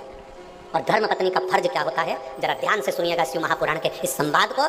धर्म पत्नी का फर्ज क्या होता है? माता सती शंकर भगवान के साथ में कथा सुनने गई, उसका मन नहीं लगा, माता सती का, और जलकर भस्म हो गई। धर्म पत्नी का फर्ज क्या होता है? धर्म पत्नी उसको पत्नी और धर्म पत्नी, पत्नी उसको कहते हैं जो पति को पतन के रास्ते पर ले जाए, पत्नी उसको कहते हैं जो पति को सिनेमा घर ले जाए, पत्नी उसको कहते हैं जो पति को मायके ले जाए, पत्नी उसको कहते हैं जो पति को मॉल घुमाने ले जाए, पत्नी उसको कहते हैं जो पति को अमरावती शॉपिंग कराने ले जाए, पत्नी उसको कहते हैं जो पति को केवल कहीं ना कहीं घुमाने फिराने ले जाए, और धर्म पत्नी उसको कहते हैं जो परतवाड़ा की शिव महापुराण में अपने पति को लेकर आ जाए।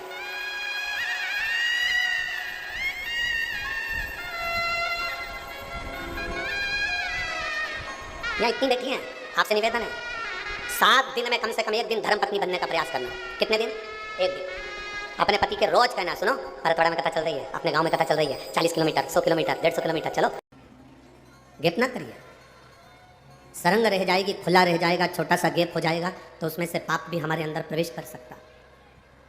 पाप को प्रवेश का मौका मत दो कि पाप हमारे अंदर प्रवेश करे।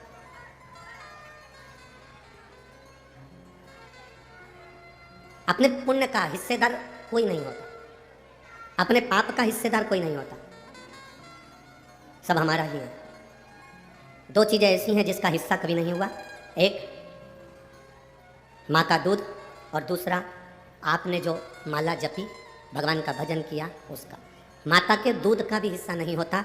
जब माँ अपने बच्चे को दूध पिलाती है तो आंचल को ढाँक कर, पल्लू से ढाँक कर दूध पिलाती है, और जब कोई भजन करता है तो हाथ को ढाँक कर भगवान का भजन करता है, क्योंकि माँ जब बच्चे को दूध पिलाए तो वो भी नहीं दिखना चाहिए, और जब आप भगवान का भजन करें तो वो भी नहीं दिखना चाहिए, ये दोनों छुपे रहना चाहिए। माँ का दूध और माला, ये दोनों का कोई हिस्सा नहीं। माता के दूध का भी हिस्सा नहीं होता। छोटा सा बच्चा दूध पी रहा है और उसका बड़ा बहन अगर खड़ी हुई है 8 साल की, 9 साल की, 7 साल की, तो वो कभी नहीं कहेगी कि माँ तो इसको दूध पिला रही है तो मुझको भी दूध का पान करा, मैं भी तो तेरी बेटी हूँ। माँ कहेगी मैंने तुझे जब तू जन्म ली थी तब मैंने तुझे दूध का पान कराया था, अभी इसका हक है, अभी इसका हक है, इसलिए ये दूध पी रहा। माता के दूध का कभी बंटवारा नहीं होता। और आपने जो भगवान का भजन करा है, आपने जो जप किया है, इस कथा के पंडाल में बैठकर नासिक की पवित्र भूमि में, पंचवटी की इस पवित्र भूमि में, आपने त्र्यंबकेश्वर बाबा की साक्षी में, माँ गोदावरी के तट पर दामोदर मास में कार्तिक महीने में जो कथा सुनी है, इसका हिस्सा नहीं होगा। ये तुम्हारे खाते की चीज़ है, तुम्हारे हिस्से की चीज़ है जो तुम्हारे पास है। ये कहीं नहीं जाएगी, ये कहीं समाप्त भी नहीं। बस दरवाजे में गैप मत होने देना, खिड़की में गैप मत होने देना। दरवाजे खिड़की में गैप होता है तो काकरोच चूहा अंदर आ जाता है, और हमारे भजन में भी गैप नहीं होना चाहिए। मौका मिले, कथा के पंडाल में कथा नहीं सुन सकते, टीवी पर आ रही है उस पर श्रवण करो।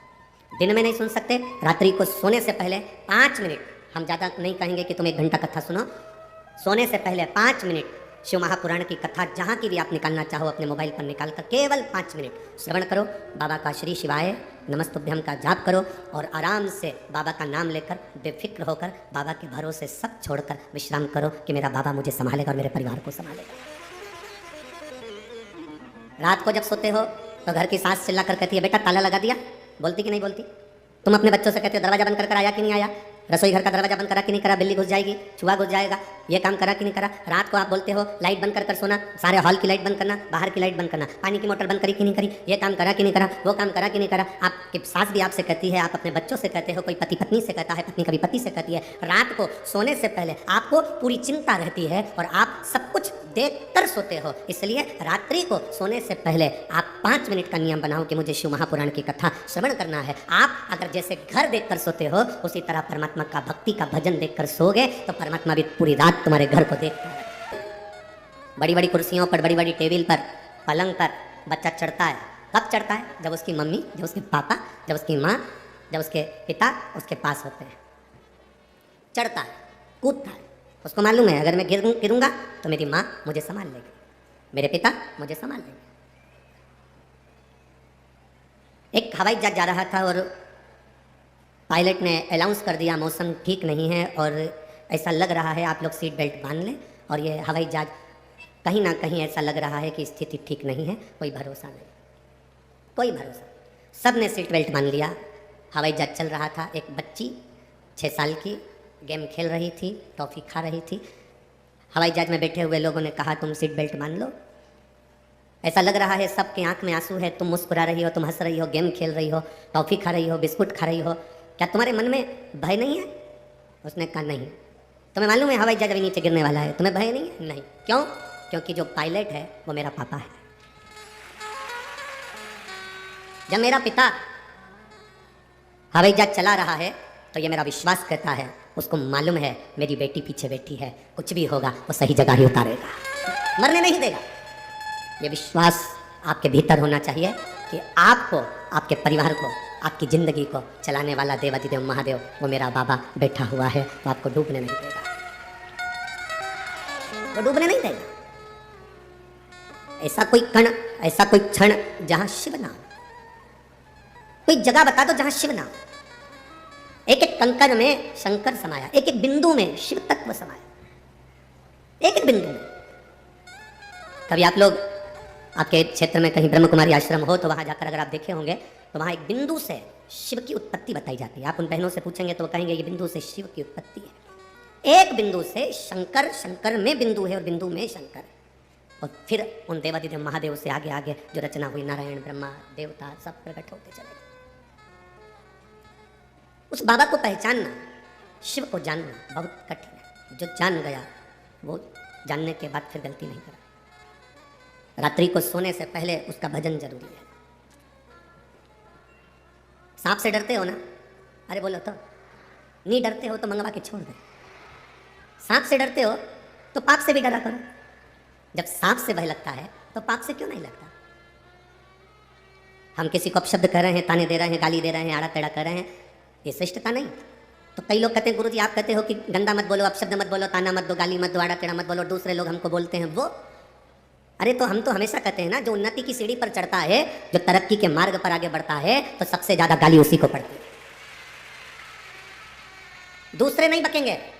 तुम्हारी कॉलोनी के जो होंगे, तुम्हारे मोहल्ले के जो होंगे, तुम्हारे रिश्तेदार जो होंगे, तुम्हारे परिचित जो होंगे, जो तुम्हें बचपन से देखे होंगे, जो तुम्हें जानते होंगे। नामदेव जी को गाली किसी दूसरे ने नहीं दी, उनके अपनों ने दी। संत ज्ञानेश्वर महाराज को अपशब्द कह देते थे, संत तुकाराम जी को आड़ा टेढ़ा कर देते थे, मीराबाई को आड़ा टेढ़ा कहते थे, रामकृष्ण परमहंस जी को आड़ा टेढ़ा कहते थे, कर्माबाई को अपशब्द कहते थे। भारत की भूमि के एक एक संतों का चरित्र निकाल कर देखिए, उनको कितना अपशब्द कहा गया, उनको कितनी गालियां दी गई, उनको कितना आड़ा टेढ़ा कहा गया। ये संत तो बाद में पुजाए, जब भगवान में समाहित हो गए, जब भगवान में चले गए, संसार छोड़कर चले गए, तब दुनिया के लोगों ने इन संतों को पूजना चालू करा। जब तक जिंदा थे तब तक उनके नगर के लोग, उनकी कॉलोनी के लोग, उनके मोहल्ले के लोग, उनके क्षेत्र के लोग, उनके प्रदेश के लोग उनको अपशब्द कहते रहे। जब वो चले गया तब दुनिया को मालूम पड़ा कि संत तुकाराम जी क्या थे, संत ज्ञानेश्वर क्या थे, संत एकनाथ जी क्या थे, मीराबाई क्या थी, रामकृष्ण परमहंस क्या थे, श्रीमद वल्लभाचार्य जी क्या थे, श्री रामानुजाचार्य जी महाराज क्या थे, श्री निम्बकाचार्य जी महाराज क्या थे। उनको पहचाना फिर लोगों ने।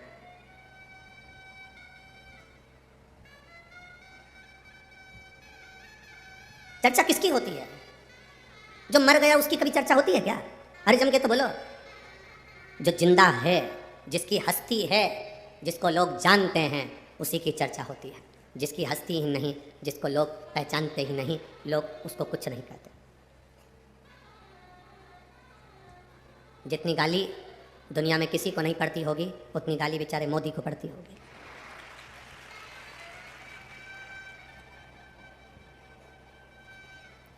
सारे विपक्ष शब्द अपशब्द कहते रहते। तुम्हें तो जरा सी कोई गाली दे दे तो तुम मुंह फुला के बैठ जाओ, उसके बाद भी उसके चेहरे पर सल नहीं आता, प्रसन्नता में अपना कार्य कर कर आगे बढ़ता जाता है, प्रसन्नता में कार्य कर कर आगे बढ़ते जाता है। मुड़कर मत देखो कौन ने गाली दी है, कौन ने अपशब्द कहा, कौन ने ताना दिया, किसने क्या कहा। तो कहा जाता है बहुत गालियाँ दी जाती, तब तो निखरता है। सोने को तपाएंगे तो उसमें निखार आएगा ना, जब तक निखारेंगे नहीं तब तक उसका रस तत्व प्राप्त नहीं होगा। मीराबाई जहाँ रहती थी आसपास के लोग मीरा को गालियाँ दिया करते थे, अपशब्द कहते थे। कर्मा जहाँ रहती थी वहाँ लोग उनको अपशब्द कहते थे, जो आता था वह हंसी उड़ा कर ताना देकर उनके परिचित भी उनको अपशब्द कह देते थे। बाद में चले गए जब उनके महत्व को जाना कि मीरा, कर्मा, नरसिंह मेहता, नामदेव, ध्रुव, प्रहलाद क्या थे। प्रहलाद को अपशब्द कहे, ध्रुव जी को अपशब्द कहे।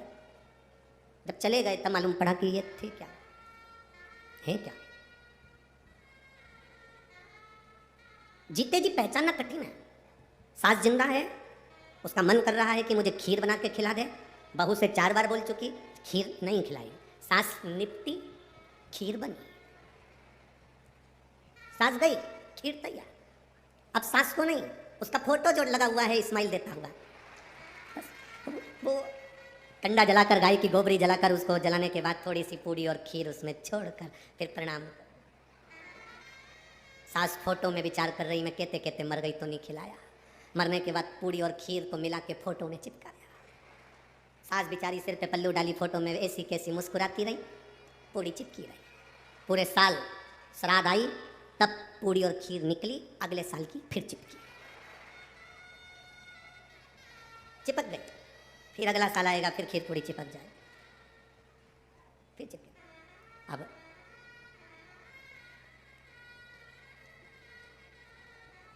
हमारा तो केवल इतना सा निवेदन है, जब तुम्हारे बच्चे दुकान पकड़ ले, जब तुम्हारी बहू रसोई घर पकड़ ले, तुम्हारे बच्चे अच्छे से दुकान चलाने लगे, काम करने लगे, तुम्हारी बहू अच्छे से रसोई घर में भोजन बनाने लगे, घर संभालने लगे, जब तुम्हारे बच्चे दुकान पकड़ लें, तुम्हारी बहुएं तुम्हारा घर रसोई घर पकड़ लें, तब तुम हाथ में पानी का लोटा पकड़ लो और माला पकड़ लो। बस 1 लोटा जल चढ़ाना प्रारंभ कर दो।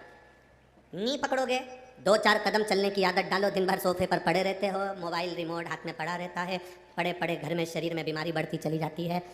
दूध वाला दूध देने आता है, घंटी बजाता है तो भी नौकर जाता है। कोई आया तो नौकर दरवाज़ा खोलता है, भोजन वाली, कपड़े वाली, बर्तन वाली, भांडे वाली सब आती है। तुम अकेले केवल मोबाइल और टीवी, इसके सिवाय डेंटिंग, पेंटिंग और कुछ भी। शरीर बेकार हो जाएगा, कोई काम नहीं आएगा। कम से कम 1 लोटा पानी लेकर जब तुम शंकर जी के मंदिर में चलकर जाओगी, पैदल चलकर जाओगी, तो लोग ये जान भी जाएंगे कि हमारे नगर की सेठानी कम से कम मंदिर आती है, और शरीर भी ठीक रहेगा और बाबा की शरणागति रहेगी। तुम्हारे बेटे दुकान पकड़ ले, तुम्हारी बहुएं घर पकड़ ले, रसोई घर पकड़ ले, तो तुम हाथ में 1 लोटा जल और हाथ में माला पकड़ लो। ये 2 चीज़ अगर नहीं पकड़ पाए तो फिर पलंग पकड़ लो।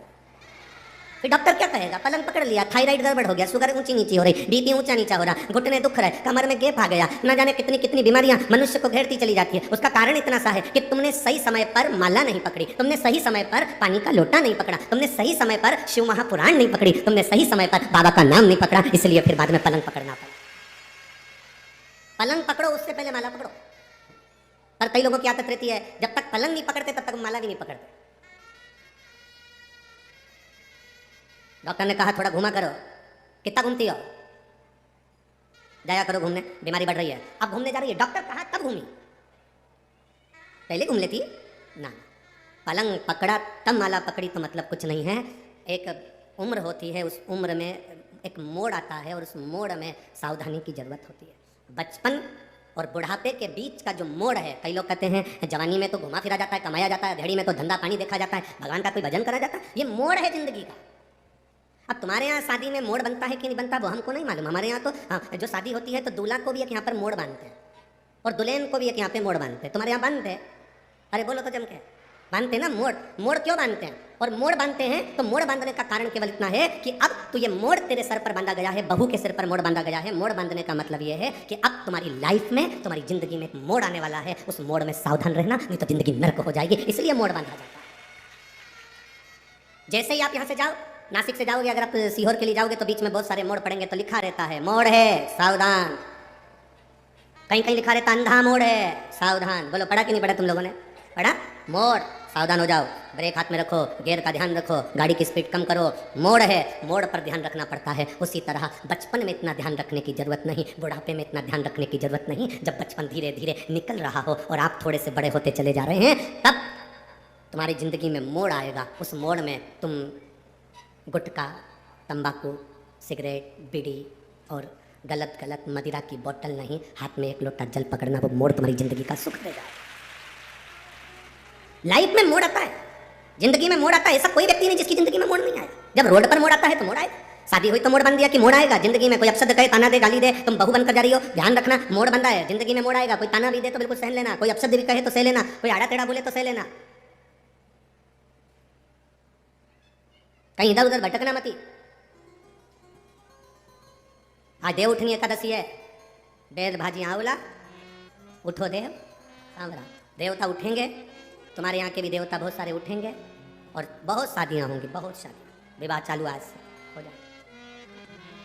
उनको समझाना जिंदगी में मोड़ आए तो सावधान रहे। आते मोड़। माता अहिल्या को देखकर ब्राह्मण की धर्मपत्नियों ने अपशब्द कह दिया, जब उनके बस की नहीं रही। अब देखो, माता अहिल्या के पास में रहती हैं ब्राह्मण, उनके नजदीक में रह रहे हैं ब्राह्मण और ब्राह्मण की पत्नियां, बिल्कुल लगा हुआ घर है। कोई संत, कोई सतगुरु के पास में जो रहता है, फिर वही कथा कह रहे हैं, स्मरण में रहे। 3 को समझाना सबसे कठिन काम है। 1 अपनी पत्नी को, दूसरा अपने पुत्र को और तीसरा अपने पड़ोसी को। समझाना कठिन है, पत्नी को समझाना भी कठिन है, पुत्र को समझाना कठिन है।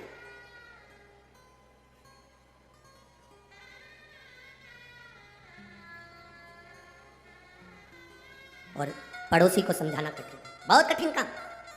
ये पड़ोसी या रिश्तेदार, नातेदार जो आसपास में रह रहे हैं, वो आपके लिए अच्छा बहुत कम मात्रा में बोलेंगे, इतना स्मरण रखना। दुनिया के लोग आपकी तारीफ कर देंगे, पर आपके नजदीक रहने वाला आपकी तारीफ नहीं करेगा, वो कुछ ना कुछ तुम्हारी बुराई कर देगा, आप शब्द कर देगा। कौन? किसको जानते हो? कहीं जाकर आप अपने नजदीक में कोई रह रहा उससे पूछ, अरे कौन? प्रदीप मिश्रा है, मैं तो बेवकूफ बनाए, सबको एक लोटा पानी दे दिया, चढ़ाओ, बीमारी भी ठीक हो रही है, पता नहीं क्या सीख के आया हो क्या। प्रदीप मिश्रा ने कभी ये नहीं कहा कि तुम मेरे पास 24 घंटे बैठे रहो। यहाँ इतने लोग बैठे हैं, ईमानदारी से कहना, आप लोगों से मिलने का भी हमको समय नहीं रहता। हम भी बाबा का भजन करते हैं, निवेदन आपसे इतना करते हैं कि आप भी करो। उसने हमें पकड़ा है, संभाला है, तो वो आपको भी संभालेगा। हमारे पास बैठ कर क्यों समय देना। ये आविष्कार भूसे, श्री आविष्कार जी भूसे हमसे कहते हैं, गुरुजी और महाराज उन तो मिलते भी हैं, बातचीत भी करते हैं, आप तो बस केवल अगर मिलने का भी दिन होता है, आप कहते हो कि कथा 5 दिन की होती है तो पीछे के 2 दिन मिलते हो, 7 दिन की कथा होती है तो पीछे के 4 दिन मिलते हो, पर आप मिलते भी तो 1 मिनट के, बस आए, उठे और चल दिए अपना पाठ करने के लिए। अच्छा ईमानदारी से बोलो, तुमको हम समय देंगे तो हमारे दुख की घड़ी में तुम क्या हमको समय दोगे? सब अपने अपने खेत में, दुकान पर, नौकरी में लगे रहोगे। उसको समय देंगे तो वो हमारी दुख की घड़ी में हमारे सामने खड़ा नहीं है, तकलीफ की घड़ी में वो खड़ा। पर आपकी आदत ऐसी होगी, तुम अपने रिश्तेदार को समय देते हो बहुत, शादी में समय देते हो बहुत, फैशन में समय देते हो बहुत, खाने में समय देते हो बहुत, जितने स्टॉल लगे हैं शादी में सब निपटाते हो सब। भले पानी पूरी के लिए मुंह कितना चौड़ा करना पड़ा, पर खाते जरूर, समय देते। श्रृंगार में समय दिया, रिश्तेदार को समय दिया, परिवार को समय दिया, बेटे को समय दिया, बेटी को समय दिया, कुटुंब को समय दिया, सबको समय दिया। और एक बार एक्सीडेंट हो गया, कहीं बीमारी आ गई, वेंटिलेटर पर पड़े हो, वेंटिलेटर पर पड़े हो, बीमारी आ गई, एक्सीडेंट हो गया, तकलीफ आ गई, कष्ट आ गया, आखिरी का समय पलंग पर पड़े हो। अब अंदाजा लगाना कौन कितना समय दे रहा। बेटियां भी बांट लेती हैं, तू मम्मी को देखने कब जाएगी, तो 8 दिन चली जाना, फिर पीछे के 8 दिन में चली जाऊंगी क्योंकि बच्चों की एग्जाम है।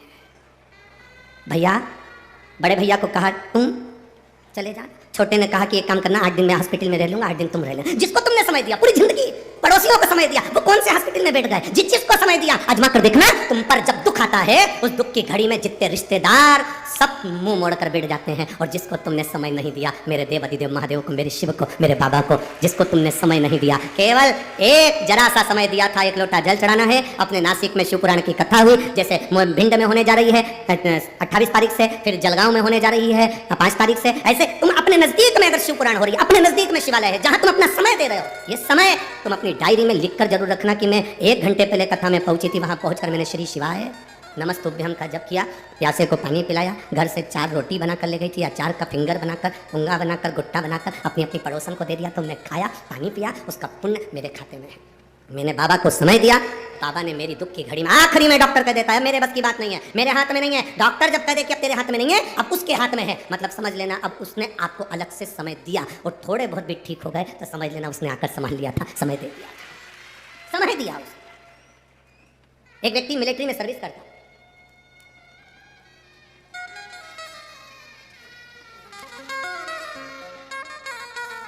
एक पत्र तो यही पढ़ लो, देखो तो मिलिट्री का तो ठीक है।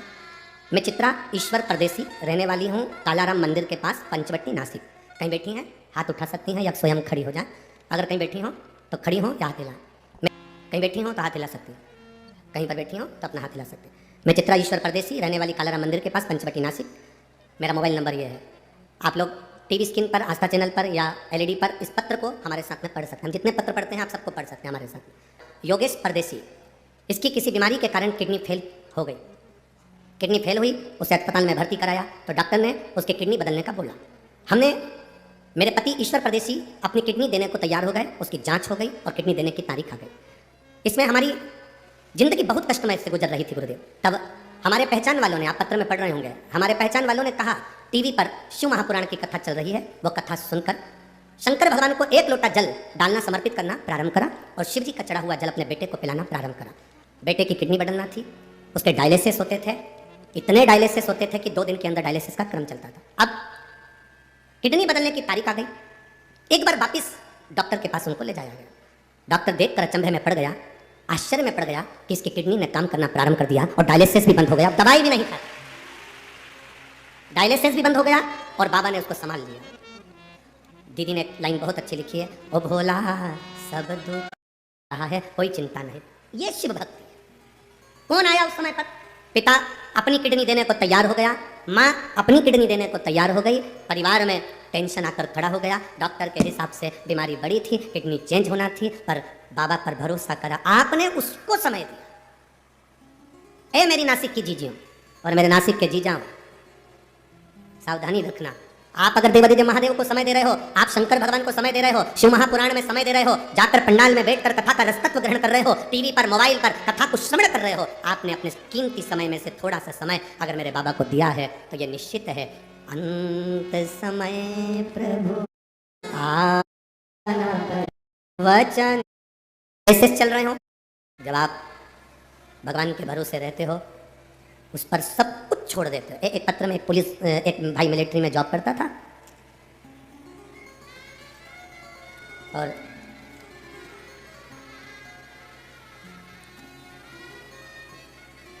उर्मिला संदीप बड़गुजर, नासिक, पार्थुड़ी फाटा। मोबाइल नंबर ये है, कहीं बैठी हैं तो हाथ हिला से। आप ही हैं? श्री शिवाय नमस्ते। मेरा पति संदीप बड़गुजर जो आर्मी में 19 साल कार्यरत होकर रिटायर हो गए, 5 साल से सरकारी नौकरी के लिए प्रयास कर रहे थे कि गवर्नमेंट की कोई अच्छी नौकरी उनको मिले, पर कोई चांस 5 साल से नहीं लगा। तब मेरी माँ जो आपकी बहुत बड़ी शिव महापुराण की भक्त हैं, उन्होंने मुझसे कहा एक बार पशुपति व्रत कर। पति पत्नी दोनों ने मिलकर पशुपति व्रत किया, बाबा से प्रार्थना करी। पति कहते हैं क्या ऐसा हो सकता है, पशुपति व्रत का फल क्या मिल सकता है? ये व्रत तो हमने कभी सुना नहीं, 6 दिए का यह फल हमने कभी आज तक देखा नहीं। फिर भी माँ कह रही है अपन व्रत करते हैं, घर में प्रसाद बनाना, 6 दिए लेकर मंदिर जाना, 5 दिए लगाना, प्रसाद के 3 हिस्से करना, 2 हिस्से मंदिर में छोड़ना, 1 मंदिर का हिस्सा लेकर आना, 6ठा दिया दरवाजे पर लगाना, ये सब कुछ हमने किया। बाबा, पर बाबा तो बाबा है गुरुदेव, मैं आपको धन्यवाद देती हूँ, मेरे पति की नौकरी पुलिस विभाग में लग गई, मैं बाबा को धन्यवाद देने के लिए। बैठिए बहन, एक बार हाथ हिला दो। हर हर महादेव। शिव तत्व इसी को कहते हैं। एक विश्वास जागृत हो, एक भरोसा केंद्रित हो। जब विश्वास दृढ़ हो जाता है, भरोसा केंद्रित हो जाता है, तब मेरा बाबा स्वयं आकर खड़ा हो जाता है। बेटी है तो वो चढ़ाए, बेटा है तो वो चढ़ाए, पति है वो भी चढ़ाए, पत्नी है वो भी चढ़ाए। कारण कब वो जल तुम्हारे किस काम आएगा वो तुम भी नहीं जान सकते। तुम्हारी दुख की घड़ी में कब मेरा देवादिदेव महादेव आकर खड़ा हो जाएगा तुम समझ नहीं पाओगे। गाली देने वाले, अपशब्द करने वाले, ताने देने वाले, आड़ा टेढ़ा बोलने वाले कोई दूसरे नहीं होंगे, तुम्हारे नजदीक में रहने वाले, तुमको बढ़ता हुआ देखकर, प्रसन्न होता देखकर दुखी होंगे। गौतम बाबा, गौतम ऋषि और माता हिल्या से उनके पास में रहने वाले ब्राह्मण ब्राह्मणी जो निवास करते थे, उनके अंदर ईर्ष्या जागृत हो। कोई दूसरा नहीं, नजदीक पड़ोसी, पास में रह रहे, नजदीक में रह रहे। आप कभी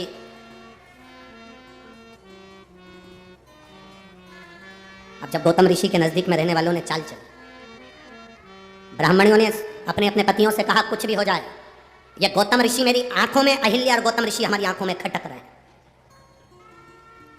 जब व्यक्ति बहुत उन्नति की ओर बढ़ता जाता है, तरक्की की ओर बढ़ता जाता है, तो कई लोग ऐसे हैं नजदीक में रहने वाले, उनकी आंखों में खटकने लगता है। खटक रहा। तुम रोज रोज शंकर जी के मंदिर में जल चढ़ाने जाओ तो तुम खटकने लगोगे लोगों को। ये चल्दी सियोर वाला महाराज की चेली, ये देखो हो गई पागल, ये भी टीवी पे कथा सुन सुन के। ये चल दी पानी चढ़ाने के लिए, ये चल दी जल चढ़ाने के लिए। आग लगे बस्ती में, क्या किसको रोइए, चादर तान के सोइए। कहने दो, बोलने दो, अब शब्द कहेगा कहने दो। माता हिल्या को देखकर नजदीक में रहने वाली ब्राह्मणी ने अपने अपने पतियों से कह दिया, ये खटक रहे हैं। अपने नजदीक में रहने वाला कोई ऐसा होगा, बहुत सारे ऐसे होंगे जो तुम उनको खटकोगे। इसका नाम क्यों चल रहा है, इसकी शोहरत क्यों, इतना पैसा कहां से आ रहा है, इतना धन कैसे आ रहा है, इतना बड़ा निर्माण कैसे कर लिया, इतना धन कैसे कमा लिया, इतना वैभव कैसे, इसको लोग क्यों पूछते हैं, इसको क्यों मानते हैं लोग, इसकी बात महादेव भी क्यों मान लेते हैं। ये कथा में कहते हैं, भजन में कहते हैं, स्मरण में कहते हैं, क्यों स्वीकार करते हैं। बहुत को खटके गौतम ऋषि और माता हिल्या क्यों खटके नजदीक वालों को, उसका कारण इतना सा था, नगर में पानी नहीं गिरा, क्षेत्र में पानी नहीं गिरा। सारे नगर के लोग गौतम ऋषि की धर्मपत्नी अहिल्या के पास आए। माता माता माता, कई लोगों ने कहा अहिल्या के पास चलते हैं, गौतम ऋषि से कहेगी जब गौतम ऋषि इतनी शंकर जी की भक्ति करते हैं, गौतम ऋषि शंकर का इतना भजन करते हैं, तो जरूर वो पानी गिरवा सकते हैं। सब आए अहिल्या माता के पास में। अहिल्या जी ने गौतम ऋषि से कहा नगर में पानी नहीं, क्षेत्र में पानी नहीं, कुछ करिए। भगवान गौतम ऋषि ने शंकर जी की आराधना करी, बाबा का भजन करा। जो भजन किया, भजन करते से जल वृष्टि प्रारंभ हो गई। जल वृष्टि प्रारंभ, अब जल वृष्टि हो गई, चारों तरफ जय जय घोष हो गई। गौतम ऋषि की जय हो, माता हिल्या की जय हो। धन्य ऐसे ऐसे ऋषिवर धन्य है, ऐसी माता धन्य। पूरे नगर में हाहाकार मच गए, क्षेत्र में हाहाकार मच गए। दुनिया के लोग गौतम ऋषि से मिलने के लिए आने लगे, उनको प्रणाम करने आने लगे, उनको नमन करने लगे। माता हिल्या की जय जयकारी होने लगी। बड़ी सतीवान है, बड़ी पतिव्रता, परमेश्वर को मानने वाली है, उसकी जय जयकार होने लगी। वो जय जयकार इन ब्राह्मण की पत्नियों को नहीं सुहाया, जो पड़ोस में रहते थे उनको नहीं सुहाया। तुम्हारी जय जयकार, तुम्हारी प्रबलता लोगों को नहीं सुहाएगी, और तुम घबराना नहीं। पड़ोसन ने कह दिया खटक रहे, इनको निकालो। और तब ब्राह्मणों ने गणेश जी का हवन करा। गणेश जी आए, कहा इन पर तुम गौ हत्या का दोष लगा दो। गणेश जी बोले ऐसा मत करो, क्यों कर रहे, उसने क्या बिगाड़ा तुम्हारा, कुछ तुम्हारे गाली दी, अपशब्द कहा, कभी तुमसे मिला, कभी तुमसे आड़ा टेढ़ा कहा, कभी तुम्हारा मिलन हुआ, कभी तुम्हारे लिए उसने कुछ अपशब्द कह दिया, नहीं, तो फिर तुम क्यों कह रहे हो। नहीं, हमको खटक रहा, हमको खटक रहा, हमको ठीक नहीं, हमको श्रेष्ठ नहीं लगा, ये हमें खटक रहा। ठीक है, अगर ये तुम्हें खटक रहा है, गणेश जी महाराज मन पर पत्थर रखकर स्वयं दुबली पतली दुर्बल गाय बनकर गौतम बाबा के आश्रम की ओर चले। गौतम बाबा ने आज तक किसी गौ माता को एक कंकर उठाकर नहीं मारा था, क्योंकि गौतम ऋषि को मालूम था एक बार राजा जनक मार्ग से जाती हुई गाय को हटा दिए थे साइड में से, तो उनको भी नरक जाना पड़ा था, उनको भी नरक। अब उनके स्मरण में है गौ माता की भक्ति किसको कहते हैं, उन्होंने नहीं उठाया। पर गाय जब नजदीक की ओर आने लगी, जहां शिवलिंग था, उस शिवलिंग के पास में गौ माता आने लगी, तो उन्हें छोटी सी एक हल्की सी दुर्बा कत्राड़, छोटा सा, इतना छोटी दुर्बा पतली गाय को बस ऐसा करा, और गाय थोड़ी सी आगे बढ़ी और प्राण छूट गए। सारे ब्राह्मण इकट्ठे हो गए, ये गौतम बाबा की गौ हत्या कर दी, इनको धक्के मारकर निकाल दो। निकालने की तैयारी हो गई। अब शब्द कहा, गौतम ऋषि की आंख में जल भर गए। अहिल्या देवी रोने लगी। अहिल्या जब रोई तब गौतम ऋषि ने कहा कहाँ जाएंगे। अहिल्या कहती है आप चिंता ना करो, वो है जिसको हमने समय दिया, वो हमारा समय संभालने के लिए जरूर आएगा, वो है संभालेगा। जिन ब्राह्मणों ने गाली दी, जिन ब्राह्मणों की पत्नियों ने शब्द कहा, गौतम ऋषि उन ब्राह्मणों के घर गए, प्रणाम किया। आप बताओ गौ हत्या का दोष कैसे मिटेगा। 1000 वर्ष तक तुम्हें तप करना पड़ेगा, साधना करना पड़ेगी, भूखा रहना पड़ेगा, भोजन नहीं करना है, गोबर पर लिपे हुए पर बैठकर तप साधना करनी है, जंगल में रहना पड़ेगा, और गंगा को अपने घर तक लेकर आना पड़ेगा, तब तुम्हारा ये पाप ब्रह्म हत्या का, गौ हत्या का कटेगा। गौतम ऋषि ने स्वीकार कर लिया, मैं सारे तीर्थ करूंगा, तीर्थ कर कर बाद में तप करूंगा, 1000 वर्ष तक गंगा को लेकर आऊंगा। अब उन्होंने तो कहा था गंगा को लोटे में लिया ना, पर इनने समझा गंगा को यही लाना पड़ेगा। बैठ गए तप साधना करने के लिए। 1000 वर्ष निकल गए, शंकर भगवान प्रकट होकर सामने खड़े हो गए। मांग गौतम बाबा, क्या चाहिए गौतम ऋषि। अहिल्या तुझे क्या चाहिए। गौतम ऋषि गौतम ऋषि शिव जी कह रहे हैं मांगो। गौतम ऋषि कहते हैं बस कृपा करो, गंगा लाना है यहाँ, इतनी सी बात। शंकर जी ने कहा पहले मेरा मन कर रहा है कि जिसने तेरे पर झूठा इल्जाम लगाया उनको मैं पूर्ण तरह से बर्बाद कर दूं। जिन्होंने तेरे ऊपर गलत इल्जाम लगाया मैं उनको श्राप देना चाहता हूं। इतने में गौतम ऋषि की पत्नी अहिल्या चरण में पड़ गई। ना ना बाबा, बाबा ना, बाबा ना ना। अरे उन्होंने तुमको ब्राह्मण गौ हत्या लगा दी, मैं उनको श्राप देने के लिए तैयार हूं। अभी हाथ में शंकर जी ने जल लिया गंगा का, श्राप देने। माँ हिलिया चरणों में पड़ी, बाबा ना, बाबा ना, मैं तुम्हारे हाथ जोड़ती हूँ बाबा, हमारा पुण्य इतना हमने करा, उसका ये फल मिलेगा कि ब्राह्मण की पत्नियों को श्राप। ना बाबा, बाबा ना। चरण पकड़ लिया ही यानी भोलेनाथ के। बाबा रुको, बाबा कर रहे हैं, उन्होंने गालियां दी, अपशब्द कहे, ताने दिए, गौ हत्या का दोष लगाया, तुम उनको श्राप नहीं देने दे रही? नहीं बाबा, मैं श्राप नहीं देने दूंगी। क्यों? क्योंकि बाबा अगर वो हम पर दोष नहीं लगाते, गाली नहीं देते, ताना नहीं देते, गौ हत्या नहीं लगती, तो आप भी तो नहीं आते, आप भी तो नहीं आते। जब हमको गालियां पड़ी, जब अपशब्द कहे, ताना दिया, आना तेरा कहा, जब हमारे ऊपर दोष पर दोष लगाए, हम भक्ति में डूबे रहे, तभी तो आपका दर्शन हुआ है ना बाबा। अगर वो नहीं होते तो आपका दर्शन कैसे होता बाबा? बस आप मिल गए ना बाबा, उनको छोड़ो, आप तो गंगा को लाइए। शंकर भगवान ने 7 जटा में से 7 केश को ऊंचा किया, गंगा की धार गोदावरी बनकर निकल कर प्रकट हो, गोदावरी बनकर प्रकट हो। भागीरथ बाबा गंगा को लाए थे और गौतम बाबा गंगा को लाए थे। भागीरथ बाबा जिस गंगा को लेकर आए उसको भागीरथी कहा गया, और गौतम बाबा जिस गंगा को लेकर आए उसको गोदावरी कहा गया। भागीरथ बाबा जिसको लेकर आए उसे भागीरथी कहते थे, और गौतम बाबा जिसको लेकर आए उसको, जब तक अपशब्द लोग नहीं कहेंगे तब तक भगवान भी नहीं मिलता साहब। आड़ा टेढ़ा कहेंगे तुम्हारा मन हटेगा, अपशब्दों से दिल कछोटेगा, तब तो भगवान के पास जाओ। भगवान के पास जीव जाता कब है? जब दुनिया का वहाँ पर अपन जाते हैं गंगा नहाने के लिए, वहाँ लिखा रहता है हरिद्वार। क्या लिखा है? बोलो बोलो, जम के बोलो, हरिद्वार। हरिद्वार का मतलब क्या होता है? जब अपना द्वार बंद हो जाए तो हरि का द्वार खुला है। अपने द्वार से जब धक्का दे दिया जाए तो हरि का द्वार खुला है। अपना द्वार बंद हो जाए तो हरि का द्वार खुला है, उसका नाम हरि द्वार है। तुम्हें सब ठुकरा दे तब उसके पास जाओ, सब धक्का दे दे तब उसके नजदीक, सब अपशब्द कह दें तब उसके करीब में जाओ, और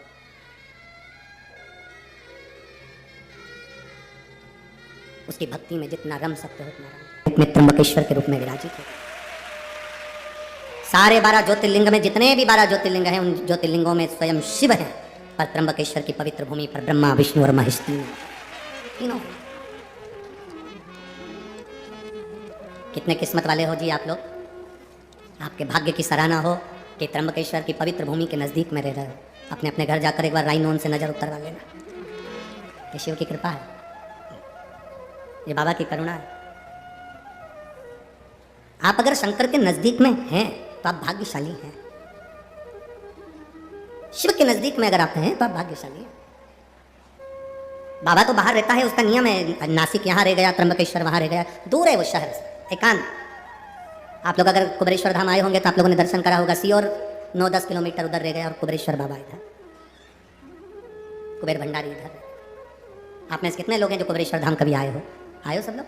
रखिए याद, कभी मौका मिले तो जिंदगी में एक बार कुबेरेश्वर बाबा की उस धरा पर आकर कंकर शंकर रखकर उसकी पूजन कर कर उससे दिल से प्रार्थना कर कर जरूर आए। जो दे मांगा वो दिया, जो मांगा वो दिया, वो देता जरूर है। कई लोग आते हैं दिवाली मनाने के लिए, दीपावली के अवसर पर आते हैं। आज कई लोग कह रहे थे गुरुजी देव दीपावली आज है क्या? अब हम उनको क्या कहें कि कथा चल रही है देव दीपावली, यहाँ कथा 25 को विराम होगी और 26 तारीख की देव दीपावली है। 25 को तो यहाँ विराम हो जाएगा, 26 को आएगा ना देव दीपावली का पर्व। तो बाबा क्या देता है ये आपको मालूम पड़ेगा। आपको कल कथा में कहा था देव दीपावली के दिन 7 दीप 7 पुष्प का पूजन अवश्य करें। खजाना लुटाता है। जैसे हमारे यहाँ कुबेरेश्वर धाम पर दिवाली के दूसरे दिन सुबह 9 बजे से 12-1 बजे तक खजाने का काम रहता है। बाबा का जो दीपावली का खजाना रहता है वो लुटाया जाता है, वो दिया जाता है। लोग उसको लेने के लिए दीपावली की रात्रि को यहाँ पहुँचते हैं, विश्राम करते हैं, लेते हैं, सुबह चले, फिर उसको अपने अलमारी तिजोरी में लोग रख ले, फिर पहुँच जाते हैं अगले साल। बाबा इतना भर देता, फिर पहुँच। शिव कृपा है, शंकर। एक पत्र आया है, मेरा नाम रुपेश आहिर है, मैं नासिक में राणा प्रताप चौक सिडको का निवासी हूँ। कहीं बैठे हो तो हाथ हिला सकते हैं, अगर कहीं बैठे हो तो हाथ हिला सकते हैं। मेरा नाम रुपेश आहिर है, नासिक में राणा प्रताप चौक सिडको का निवासी हूँ। कहीं बैठे हो तो हाथ हिला सकते हैं, अगर कहीं बैठे हो। इधर बैठे हैं क्या? दिख रहा है आपको? चैनल में आए? बच्चा लाए हैं क्या साथ में? बाबू आया है उनका? नहीं लाए? लाए हैं, बच्चे को लाए हैं, उसको बुलाओ, यहीं से ले लो उसको। हाँ बुला लो यहाँ से। मेरा नाम रुपेश आहिर, नासिक आहिरे, नासिक में राणा प्रताप चौक सिडको का निवासी हूँ। मेरा लड़का गौरांश आहिरे 2.5 साल का है। 5 महीने पहले उसको कैंसर हो गया। कैंसर इतना प्रबल हुआ कि संभलने का मौका नहीं दे पा रहा। हम लोग बहुत डर गए। 2.5 साल के बच्चे को 5 महीने पहले जो कैंसर हुआ वो बहुत विचित्र था। हमारी पड़ोसन रोज एक लोटा जल चढ़ाने शिव मंदिर जाती है और वो बहुत तेज तेज चिल्ला कर कहती है श्री शिवाय नमस्तुभ्यम। हमने उससे पूछा तो चिल्ला कर कहती है श्री शिवाय नमस्तुभ्यम, ये क्या है? उसने कहा ये सीहोर वाला महाराज कथा करता है, इस मंत्र का जाप बताता है, हम वही जपते हैं। सीहोर कहाँ? आप जाएंगे उज्जैन तो सीहोर सर्च करेंगे, पहुँच जाएंगे। हमने कहा हम सीहोर नहीं जा सकते क्योंकि बेटे को तो अभी कैंसर हो गया, पर बाबा का नाम लेकर मैं कथा जरूर सुनूंगा। चैनल चालू करा, कथा सुनना प्रारंभ करा। डॉक्टर के हिसाब से कैंसर बड़ा विचित्र था। करें क्या? डॉक्टर से कहा कि इस छोटे से बच्चे का कैंसर का कहीं ऑपरेशन करना या अन्य चीज़ें करना बहुत कठिन है। तब डॉक्टर से कहा आप तो थोड़ी दवाई दे दो, बच्चा छोटा है, 2.5 साल का है, कैसे संभालेगा? अब श्री शिवाय नमस्तुभ्यम कहना प्रारंभ करा। शिव जी को एक लोटा जल चढ़ाना चालू करा। बेटे को ले जाकर शंकर जी को आप कथा में कहते हो उसके भरोसे रहो। ये भेज रहा हूँ, बाबू को देना, ठीक है? अब ठीक तो है? एक हाथ हिला दो एक बार। शिव कृपा बनी रहे। गुरुदेव आप तो व्यासपीठ से कहते हो कथा, पर वो कथा नहीं रहती। गुरुदेव वो मेरा बाबा खुद कहता है और सुनता है, शिव कथा है, उसको सुनो। बैठिए ना, श्री शिवाय नमस्ते। उसके भरोसे पर रहना, उसके सहारे रहना, उसके विश्वास पर दृढ़ रहना, ये बहुत जब तक हम उसके भरोसे पर नहीं रहेंगे तब तक वो साथ का नहीं। अब 2.5 साल का बच्चा 5 महीने पहले हो गया कैंसर, कैसे सधे? वो माता पिता के हृदय की बात कौन जाने? क्या मैं मंगला ताराचंद महाले, मैं बाबा की का वर्णन करूं? मेरी बेटी किरण सोनवड़े सिडको, उसका 8 साल का एकलौता बेटा स्कूल में गिरने की वजह से मर गया। अंदरूनी चोट ज़्यादा आई थी। 6 मार्च को उसका देहांत हो गया। बाबा बेटी पागल जैसी हो गई, पूरा घर टूट गया। 4 घंटे के अंदर उसके प्राण चले गए। बाबा 4 घंटे में उसके प्राण निकल गए। गुरुदेव बेटी ने कहा मैं देवता नहीं पूछूं, भगवान का भजन नहीं करूं। उसी तारीख को जब मेरा बेटा गया है, मुझे वो ही बेटा वापिस चाहिए तो मानूं तेरे महादेव को, तो जानूं कि कुबेरेश्वर महादेव कुछ है, कथा में कुछ है। बाबा मैं क्या वर्णन करूं, बाबा तो बाबा है। मैंने बेटी से कहा तो चिंता मत कर, बाबा जरूर देगा और कृपा जरूर करेगा। थोड़ा समय निकला। समय निकलने के बाद बेटी रोती रहती, बावरी जैसी हो गई। तब शिव जी के मंदिर में जल चढ़ाकर शंकर के शिवलिंग को हाथ लगाकर रोती रहती, मुझे मेरा बेटा चाहिए, वही चाहिए और उसी तारीख को चाहिए जिस तारीख को आपने लिया है। बाबा की ऐसी कृपा हुई, मेरे 8 साल के बेटे का फोटो लगा रही हूँ जो मरा। आप उसको LED पर TV पर देख सकते हैं। मेरे 8 साल के बेटे का मैं फोटो लगा रही हूँ जो मरा, उसका फोटो लगा रही हूँ, जो स्कूल में गिर गया था और मर गया था। मैं बाबा का क्या गुणगान करूं? बाबा ने मुझे उसी तारीख को मेरा बेटा 1 साल में प्रदान कर दिया, जिसका फोटो मैं दूसरे नंबर पर लगा रही हूँ, जिसका फोटो मैं लगा। शिव कथा वो घटी है, उसका मैं फोटो लगा रही हूँ जो बेटा मुझे वापस दिया है मेरे बाबा। भक्ति में डूबा रहता है कोई, वो साधारण नहीं, उसके भक्त साधारण नहीं, आपकी भक्ति साधारण नहीं, आप उसके सहारे जी रहे, आप उसके भरोसे जी रहे, आप उसके सहारे जी। क्यों नहीं मिलेगा? समय आता, आगे वर्णन किया है, बड़ा सुंदर संवाद कहा। आपकी भक्ति का जो बल है, आपका जो विश्वास, आपकी जो दृढ़ता, आपका जो आनंद, कहे माता अहिल्या स्वयं भगवान गौतम बाबा ने ब्रह्मा विष्णु और महेश तीनों को एकत्रित कर दिया इस पवित्र भूमि पर। पवित्र भूमि पर तीनों को, तीनों प्रकट। हमारे बीच में संत साधु महोदय पधारे हैं, एक बार जोरदार ताली बजाकर। ब्रह्म कुमारी की बहनें भी आई हुई हैं, उनका भी साधुवाद। सबके चरणों को नमन करता हूँ। शिव तत्व की प्राप्ति इसी को करें। आपकी एकाग्रता, आपका विश्वास टूटे ना। और मेरी जीजियों, ऐ मेरी नासिक की बहनों,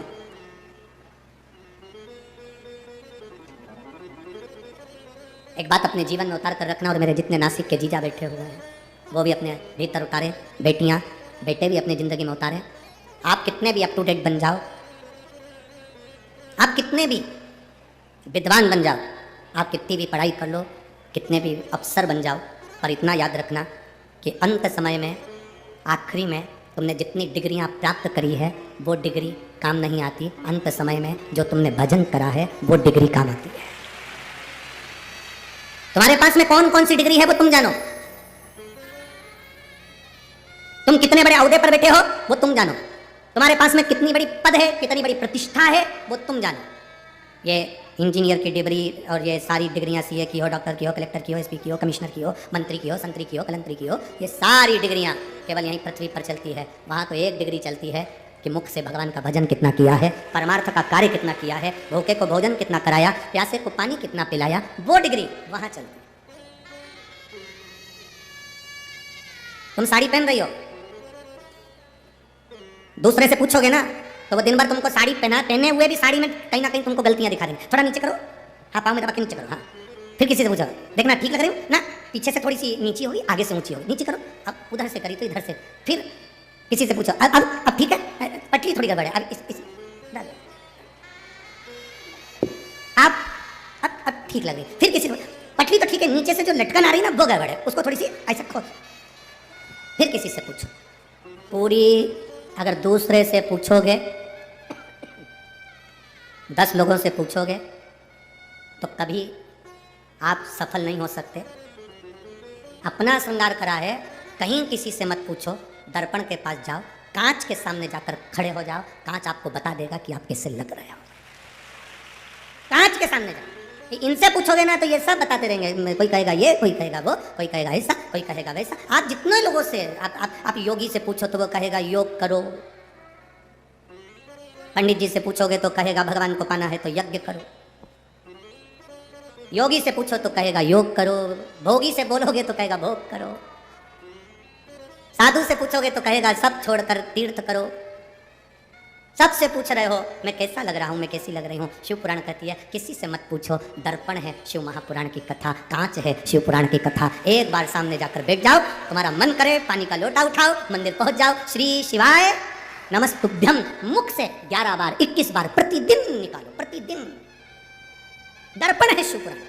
दूसरे से पूछोगे वो बताएंगे क्या हो गया, मेरे को दुख है ऐसा करिए, जाओ वहाँ जाकर भभूति लिया ना, वहाँ जाकर बेल बांध दिया ना, वहाँ नारियल बांध दिया ना, किसी के यहाँ गए, कहीं का कोई घूम रहा था उससे पूछ लिया, तुम बता दो मेरे को तकलीफ बहुत सारी है, उसने कह दिया तेरी पड़ोसन ने तेरे ऊपर कुछ कराया, अब पड़ोसन से संबंध अच्छे थे, बेचारी से बिगाड़ा हो गया। फिर किसी ने कह दिया तेरी बहू बुरी आ गई, किसी ने कहा बेटा ही बुरा हो गया, किसी ने कह दिया तेरी बहू मायके से करा के लाई थी इसलिए तू बीमार पड़ गई। बस व्यर्थ की बातें दिमाग में भर लिए, कचरा इकट्ठा कर लिया। तुमने सबसे पूछा मैं कैसी लग रही, मैं कैसी लग रही, मैं कैसी लग रही। एक बार शिव पुराण में पहुंच जाती, एक बार दर्पण के सामने खड़ी हो जाती, मालूम पड़ जाता सब व्यर्थ।